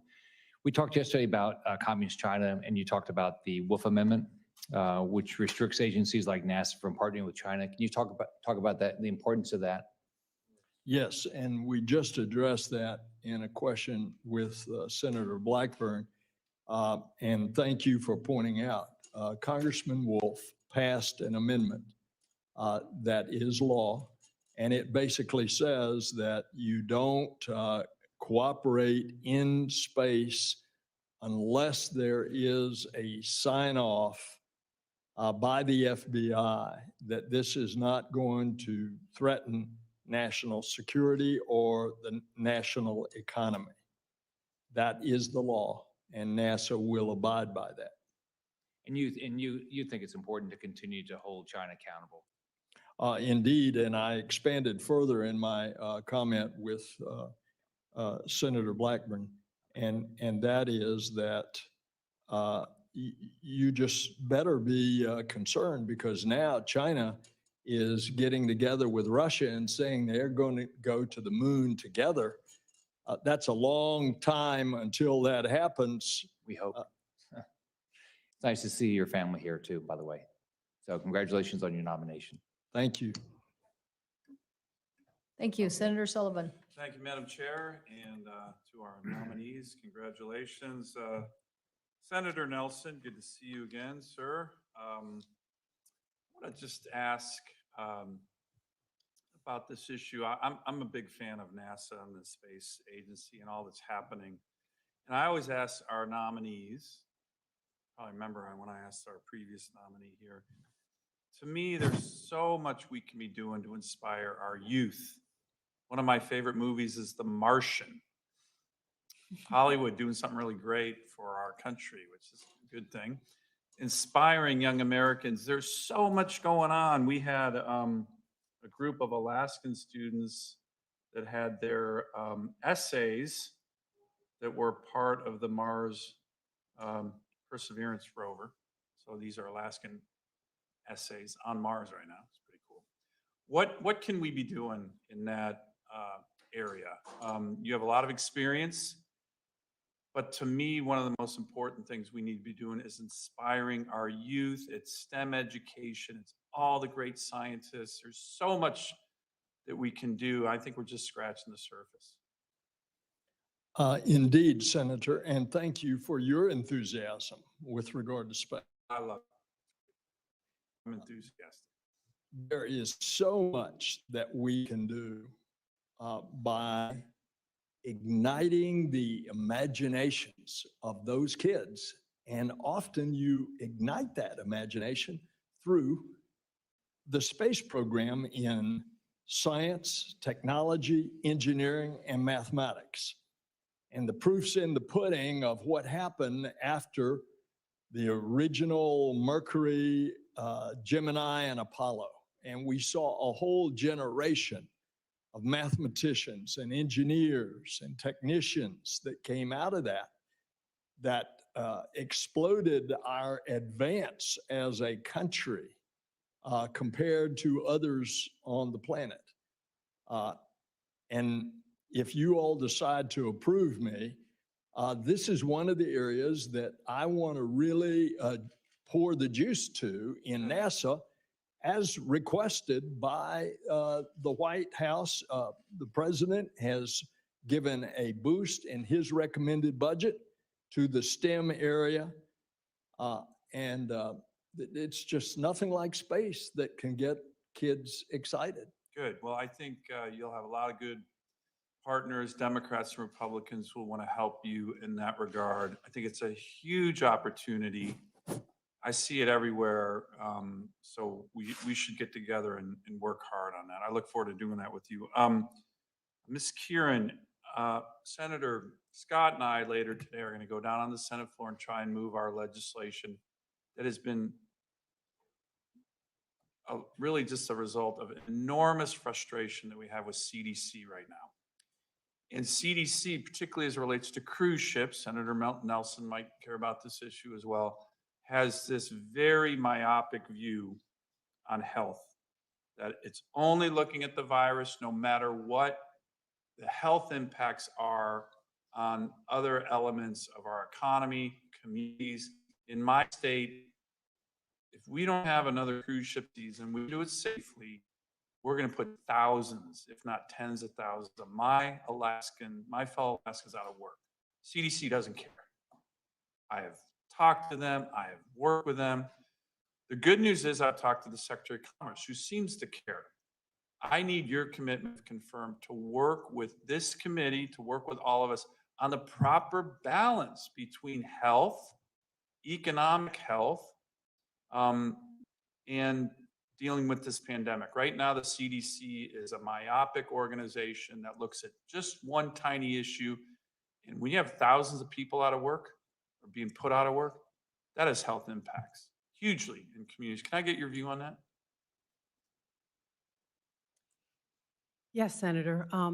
I think helping the tourism industry recover from the effects of the pandemic is a priority of the department. And you certainly have my commitment to work with you and other members of the committee and officials within Commerce to try to identify ways to resolve the issues that you have identified. Great, thank you. And Ms. Khan, I want to ask you very, I know there's a lot of issues on tech that you're focused on, that you've been focused on. There's been some recent events that have drawn attention to Major League Baseball's unique, judicially created antitrust exemption. Why does Major League Baseball need such an exemption, especially when we see other sports leagues thriving without an antitrust exemption? You're an expert in this area. Do you have a view on that one? Yeah, Senator, my sense is that generally Congress has viewed it as appropriate to grant exemptions when there are deep power asymmetries in the market. I'm not sure that the MLB would really fall into that category, so I can't really, from the traditional set of criteria, I don't think it necessarily, makes sense. But maybe there are other justifications that people thought were appropriate. So you're a skeptic of that judicially created exemption? Is that what you're saying to me? I think exemptions are most appropriate, again, when you have deep asymmetries such that like one side of the market needs to coordinate or come together. I don't really right off the top see what the asymmetry is with the MLB, like where are they powerless relative to whom? So that's the kind of question that I would ask to try and figure out if it's appropriate. Great, thank you. Thank you, Madam Chair. Thank you, Senator Lummis. Thank you, Madam Chairman. I want to tell Senator Nelson how much I enjoyed meeting with you. It's great to see you again, and we had such a great visit. I'm delighted that you are the nominee for NASA's head, and look forward to working with you. I do have some questions for you today. Do you think we need rules and policies to ensure that large commercial constellations are designed and operated in a way that ensures a very low aggregate collision risk level over their lifetimes? Yes, ma'am. And what we are having so much infrastructure in space that we have a serious problem about some of that infrastructure colliding. And of course, you get a collision going at 17,500 miles an hour, you've got a problem. The problem has been exacerbated by the fact that the Chinese developing an ASAT, an anti-satellite weapon, years ago, launched it to destroy one of their satellites, and so doing just blew it to smithereens with thousands of pieces littering space as space junk. And so the U.S. Air Force tracks all of this, and as a result, when you get thousands and thousands of pieces, it becomes increasingly problematic. Trying to warn, for example, the International Space Station that they may need to alter their orbit in order to get out of the way of this piece of space junk. Likewise, sensitive satellites, both defense as well as commercial and civilian. So given the critical assets that NASA has, what level of risk caused by these commercial operations would NASA be willing to accept from these commercial activities? Well, I think you put your finger on something that has to be done in the future, and that is the development of ways that when there is, say, useless satellite that, and say it's a commercial, yours is specifically commercial, but it could be a government satellite as well. If it's dead, then there ought to be a provision for getting it down, degrading its orbit, of which it then gets into the upper atmosphere and will burn up on reentry. I think that's something that's already started, and it ought to be accelerated. Well, thanks for those answers. You know, part of NASA's success in recent years has been the focus on the partnership between government and the private sector. Can you talk about how you plan to continue this partnership between NASA and the private sector as NASA administrator? Yes, ma'am. Continuing what Kay Bailey Hutchinson and I started 11 years ago, setting NASA on the dual course of commercial operations in low Earth orbit and getting NASA out to go explore. And now part of that being the Artemis program, of which you see these commercial operators that have been competing. That just announced by NASA. I'm not privy to the internals of that, but what was stated in the newspaper is going to be a continuing source of working together in a cooperative way, especially when you put humans on board, because NASA's got to be involved to make sure that it's safe. One more question. What will you do to further expand the Artemis Accords and ensure that the U.S. not only leads in the technology, but also leads in the policy realm? Well, I'm going to try to continue to get it expanded and accepted by other countries that have not become a part of the Artemis Accords. And that is, for example, that the moon should be a place that is not militarized, that the moon ought to be cooperative among nations as more and more nations participate in lunar activity. Well, thank you so much, Senator. It's, as I said, so great to see you. I think it's delightful that former NASA Administrator Jim Bridenstine is so enthusiastically supporting your nomination. I look forward to working with you, and I want to thank you for your willingness to take on this assignment. Madam Chairman, I yield back. Thank you. Thank you, Senator Lummis. I'm going to ask Senator Peters to take over. I think Senator Lee is next, and then followed by Senator Peters, but he'll be chairing the committee while I run over to vote. So thank you. Thank you, Madam Chair. Thanks to all of you for being here today. Ms. Khan, I'd like to start with you, if that's okay. The Sixth Circuit has previously ruled that former FTC Commissioner Paul Rand Dixon had to recuse himself from a hearing based on the conduct in which he had been involved, where he had conducted an investigation as a member of the staff on the Senate Antitrust Subcommittee prior to becoming a commissioner. In light of the fact that you had worked on the House counterpart to that committee, the House Antitrust Subcommittee, and its report on digital markets, wouldn't you be bound to follow that precedent by recusing yourself from any investigation into Facebook, Amazon, Apple, or Google? Thanks for the question, Senator. Let me say up front, I have none of the financial conflicts or personal ties that are the basis for recusal under federal ethics laws.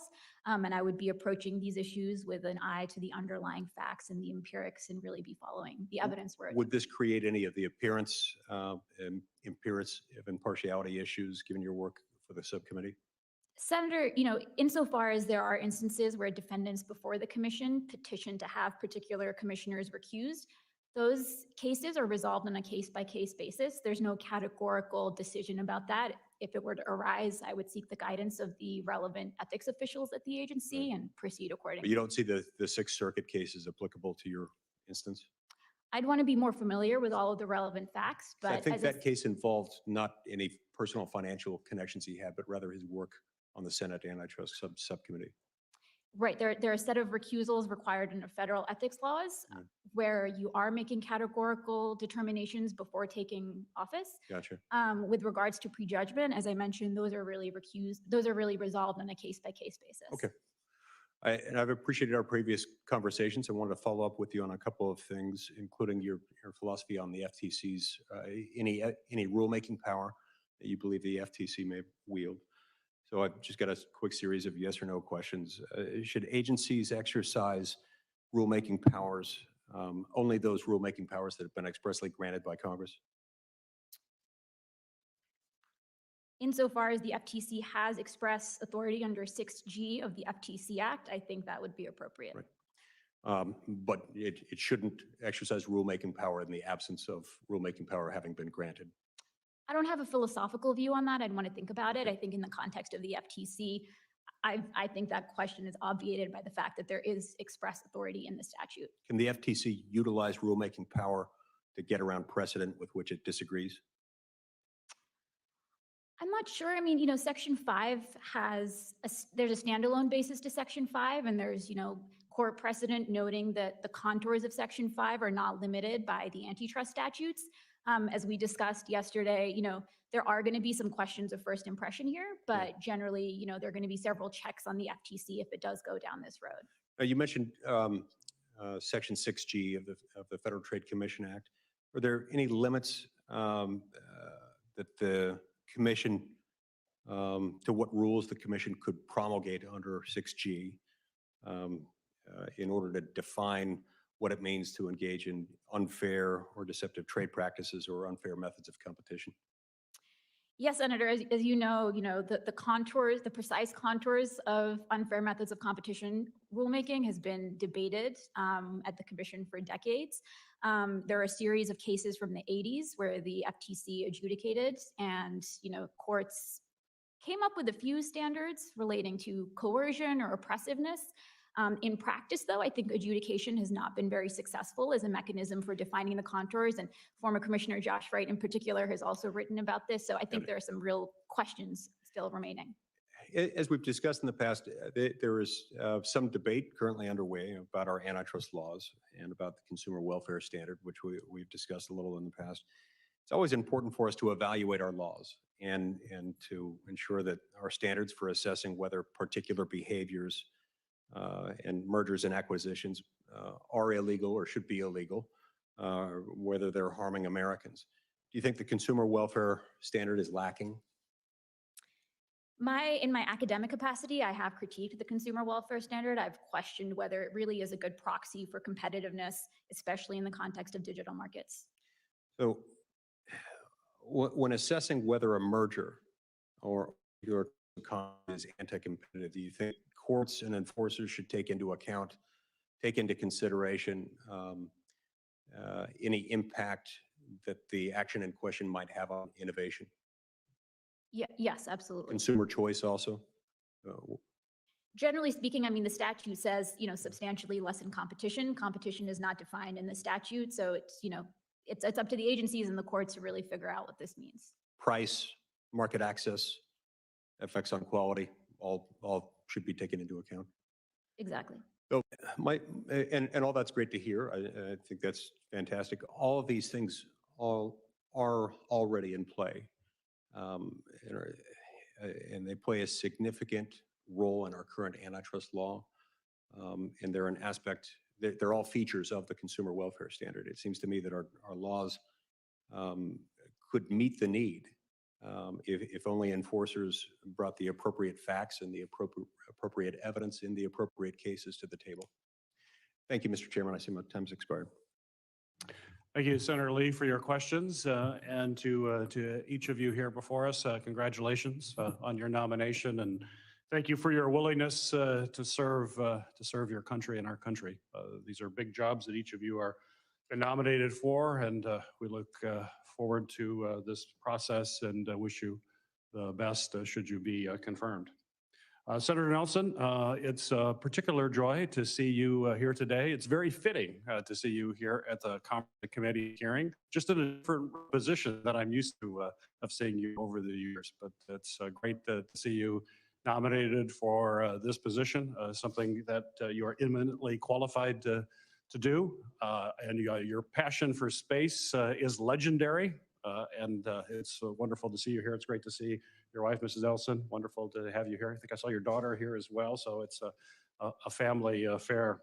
Senator, one thing that always struck me in working with you is you talked about your experiences in space and the fact of the vision you had from space as you looked down on the planet and saw this beautiful planet in space and no lines between countries, just one Earth together. And then to remind all of us that we're one people and we're on a very small planet in a very large universe, and that we need to come together and try to dispel some of the partisan divisions that tend to dominate far too much here in this place. So I know you bring that spirit of bipartisanship as should you be confirmed as a NASA administrator, and certainly something that we need throughout government. My question, though, to you and statement is that NASA is, of course, famously known for the Kennedy Space Center in Florida, which you've had the privilege of representing as a senator, the Johnson Space Center in Texas. Certainly, it's a nationwide effort, but we have some great efforts in the state of Michigan as well that supports this. This is really a country coming together for this mission. It includes places or companies like Atlas Space Operations up in Traverse City, to Futuromic in Warren, working on SLS rocket and many other projects, and other places all across the state. It's always a danger. I now mentioned a couple of companies. There are a long list of those companies that are there, not to mention the work that we have with our universities as well. And NASA has dozens of companies all across every single state in the union, supplying parts to NASA's deep space rocket, the SLS, Orion spacecraft, all of the different projects going forward. We discussed earlier this month that you would be willing to come to Michigan. And I want to invite you again to come to Michigan to talk about how we deepen that supply chain. I think it's critically important that we harness the innovation that exists in these small companies all across our country. And I want to kind of hear your thoughts. How do you see deepening the supply chain so that small companies have a reasonable shot to do business with NASA and bring their incredible innovation to the forefront for your efforts? It's essential to the supply chain. And there are preferences for small businesses. But the strength of this country is our ability to manufacture by bringing in all of these supplies. And when you get to the complexity of a spacecraft, you're having to draw from many different places, and they have to be just exactly how they are designed in order to work. And so I look forward to coming back to Michigan. I've been there several times in my former capacity, Senator, and look forward to visiting with you, specifically some of your space community.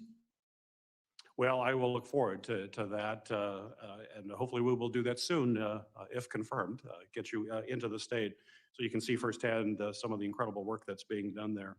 I currently sit as chair of Senate Homeland Security and Government Affairs Committee, and we're very active in federal procurement and want to make sure that as the federal taxpayer money is being spent, that it is always a priority to spend that money in the United States to employ domestic workers. We have, without question, the skills of American workers are the best in the world. We've got the best workers, engineers, scientists here that we want to make sure that that money is focused into our own country. So my question for you as administrator, to the extent that is permitted by law, how will you work to prioritize domestic supplies for NASA?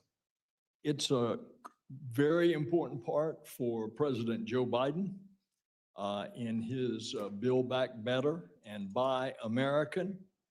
And we will operate accordingly at NASA in as much as is possible. Well, I appreciate that. Thank you for your answers and look forward to working with you if confirmed in the years ahead. Thank you. Thank you, Senator Peters. Thank you for holding down the fort here and for getting us through more questions. I do think we have a few members left who still want to ask questions, but I'm hoping in the next 15 or 20 minutes we'll be able to wrap up the hearing unless we come back with a big demand from comments already made. So Senator Cruz, if you're ready.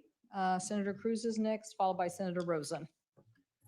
Thank you, Madam Chair. Welcome to each of the nominees. Senator Nelson, good to see you. Congratulations on your nomination. You and I spoke a few weeks back, and as I told you then, as I've said publicly, there are not many Biden nominees about whom I am enthusiastic, and your nomination is a notable exception to that. And I'm enthusiastic because you and I have worked together for a lot of years, and I know that you genuinely care about the mission of NASA, that you genuinely care about space and exploration and American leadership in space. And you and I together as chair and ranking on the Space Subcommittee have worked for a number of years, have authored bipartisan legislation together focused on continuing America's leadership in space, focusing on maintaining NASA's position as the preeminent space agency in the world. and focusing on ensuring also that there are not dramatic discontinuations of ongoing projects within NASA, that we have both seen with any change of administration, there is a risk to NASA, a risk that billions of dollars and thousands of man hours will be thrown away as the agency changes course dramatically. And so we've worked together, whether the transition is to a Republican administration or a Democratic administration, ensuring that there is a continuity that continues the tremendous leadership and progress we're seeing in space. So I'm very glad to have your nomination. I look forward to our continuing to work together in now different capacities. And Senator, I want to thank you for your continued leadership. After I left the Senate, you, Senator Cantwell, Senator Sinema did the NASA authorization of 2020. It not only did that continuation that you're talking about, but also trying to extend the life of the ISS. And so thank you for that. Well, absolutely. And that's extending the life of the ISS is something you and I have worked together for a long time on. I know the answer to this, but I'll ask it anyway, which is I assume you support the full utilization of the ISS beyond 2024, at least through 2030, and as long as technology allows the ISS to be safely utilized. And we are seeing some of the fruits of the labors over the years, not only of international cooperation on the International Space Station, but some of the research that is occurring, and I'll just pick out one. As a result of pharmaceutical research on the station, we now, scientists have developed the way to more effectively insert the drug Keytruda in cancer research.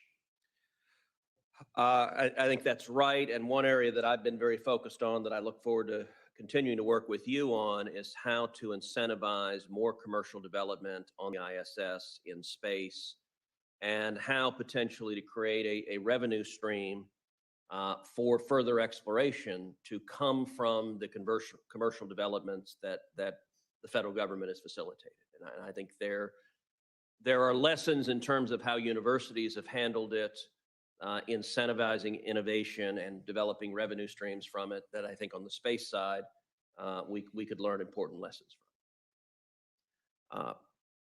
Ms. Khan, congratulations on your nomination as well. As you know, I have deep concerns about big tech and the power of big tech, and I believe the FTC should be doing much more to rein in the anti-competitive abuses of big tech, to rein in the blatant censorship and the hubris demonstrated by big tech. What are your views on the risks posed by big tech, both on a competition side and on a consumer protection side, and in particular the risks posed by censorship and imposition of their views upon the free market of ideas? Senator, I've been quite public about my concerns about concentrated power in the context of digital markets. I think on the competition side, we're continuing to see a whole range of potential risks. One that comes up across the board is the way in which being able to dominate one market gives these companies in some instances the ability to expand into adjacent markets, and the self-reinforcing advantages of data make it much easier to capture an entire ecosystem. I think on the consumer protection side, there's some really interesting questions to be asked specific to behavioral ad-based business models, insofar as, these business models really incentivize endless vacuuming up of data. I worry that in some cases, some of these companies may think it's just worth the cost of business to actually violate privacy laws. So those are some of the concerns that come to mind. And I think, it seems like these are growing increasingly bipartisan concerns. Well, I look forward to working with you on them. And I will say in particular, I think there's a lot more the commission can do in terms of promoting and ensuring transparency from big tech, which right now is incredibly opaque. Thank you. Thank you. Senator Rosen. Thank you, Chair Cantwell, Ranking Member Wicker. Thank you to all the nominees for your continued commitment to public service. And of course, Senator Nelson, I so enjoyed the conversation that we were able to have last week. And so I want to talk about women in space and STEM. Senator Nelson, we have the Artemis program, of course, and NASA is aiming to put the first woman on the moon. So as Senator Klobuchar noted earlier, incredible women at NASA have paved the way for more women in space, but we still have a huge gap in representation. Research has shown it's critical to offer STEM opportunities and workforce development at an early age, especially to reach girls and other historically underrepresented groups. Of those students who eventually work in the aerospace and defense workforce, 71% of young professionals report that they first became interested in those careers in grade school. So NASA conducts STEM education, outreach activities at all levels, K through 12, internships, all of it. And like Senator Thune, I'm particularly interested in the NASA EPSCoR, the Joint Federal State Program designed to allow more states like Nevada to participate in space and in aeronautics. So during our meeting last week, earlier today in the hearing, I was pleased to hear your continued support of that program and others. So Senator Nelson, what other investments should we be considering for NASA to ensure that today's school children, those kids in the 3rd grade today, that we inspire them to reach for the stars, I guess, if you will, and we want to be sure they're well equipped. So what do you think we can do that? How do you think we can best do that? Indeed, we can inspire this generation of students in ways that otherwise they might not get inspired through the space program. We have seen this in the past. We saw that happen after the Apollo program to the moon, for we saw that suddenly for an entire generation, kids were turned on to science and technology and engineering and mathematics. So the president's budget, as recommended to the Congress, is having a significant increase in STEM in little old NASA. If you all give us the resources, if I'm confirmed, then we want to really pour the juice to this to get these STEM grants out to your universities. That's going to be very important. And then, of course, you say, what are techniques that we can use? You know, we in NASA readily use our astronauts and our retired astronauts as a means of delivering the message, which students seem to just, it fires their little imaginations. And we want to try to continue that too.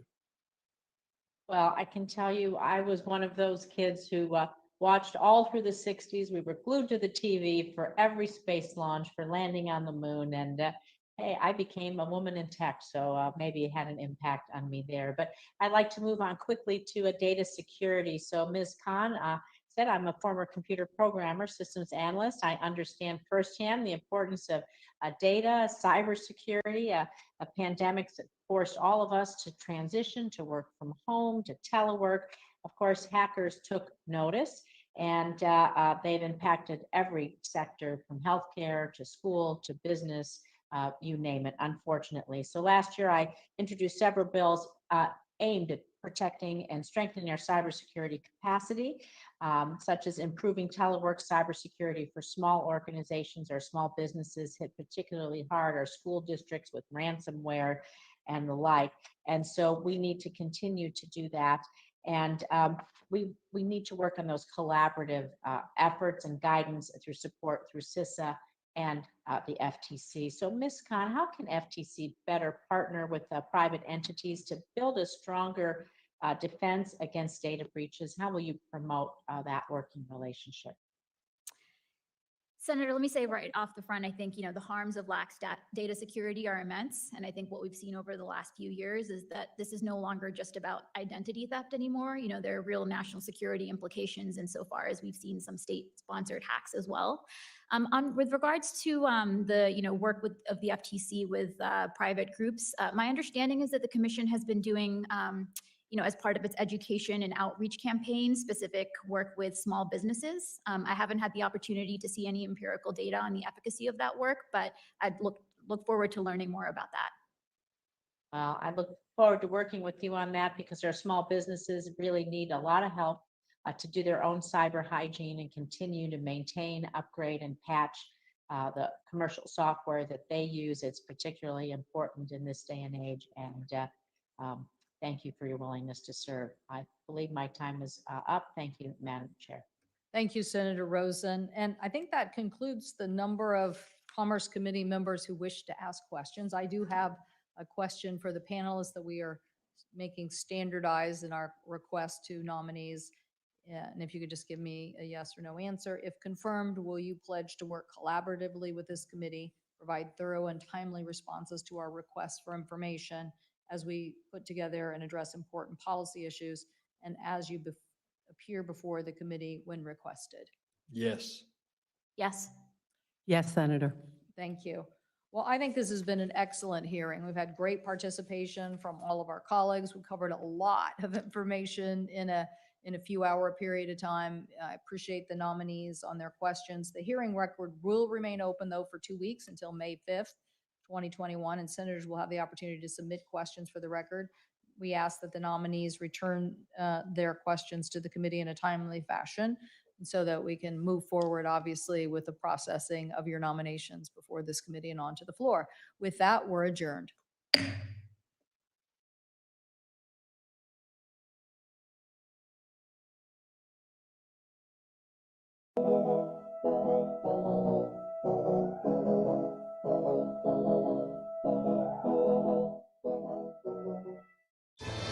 Before one small step for man and one giant leap for mankind, a team of daring space pioneers embarked on a pair of experimental rocket projects to study the Earth and the heavens.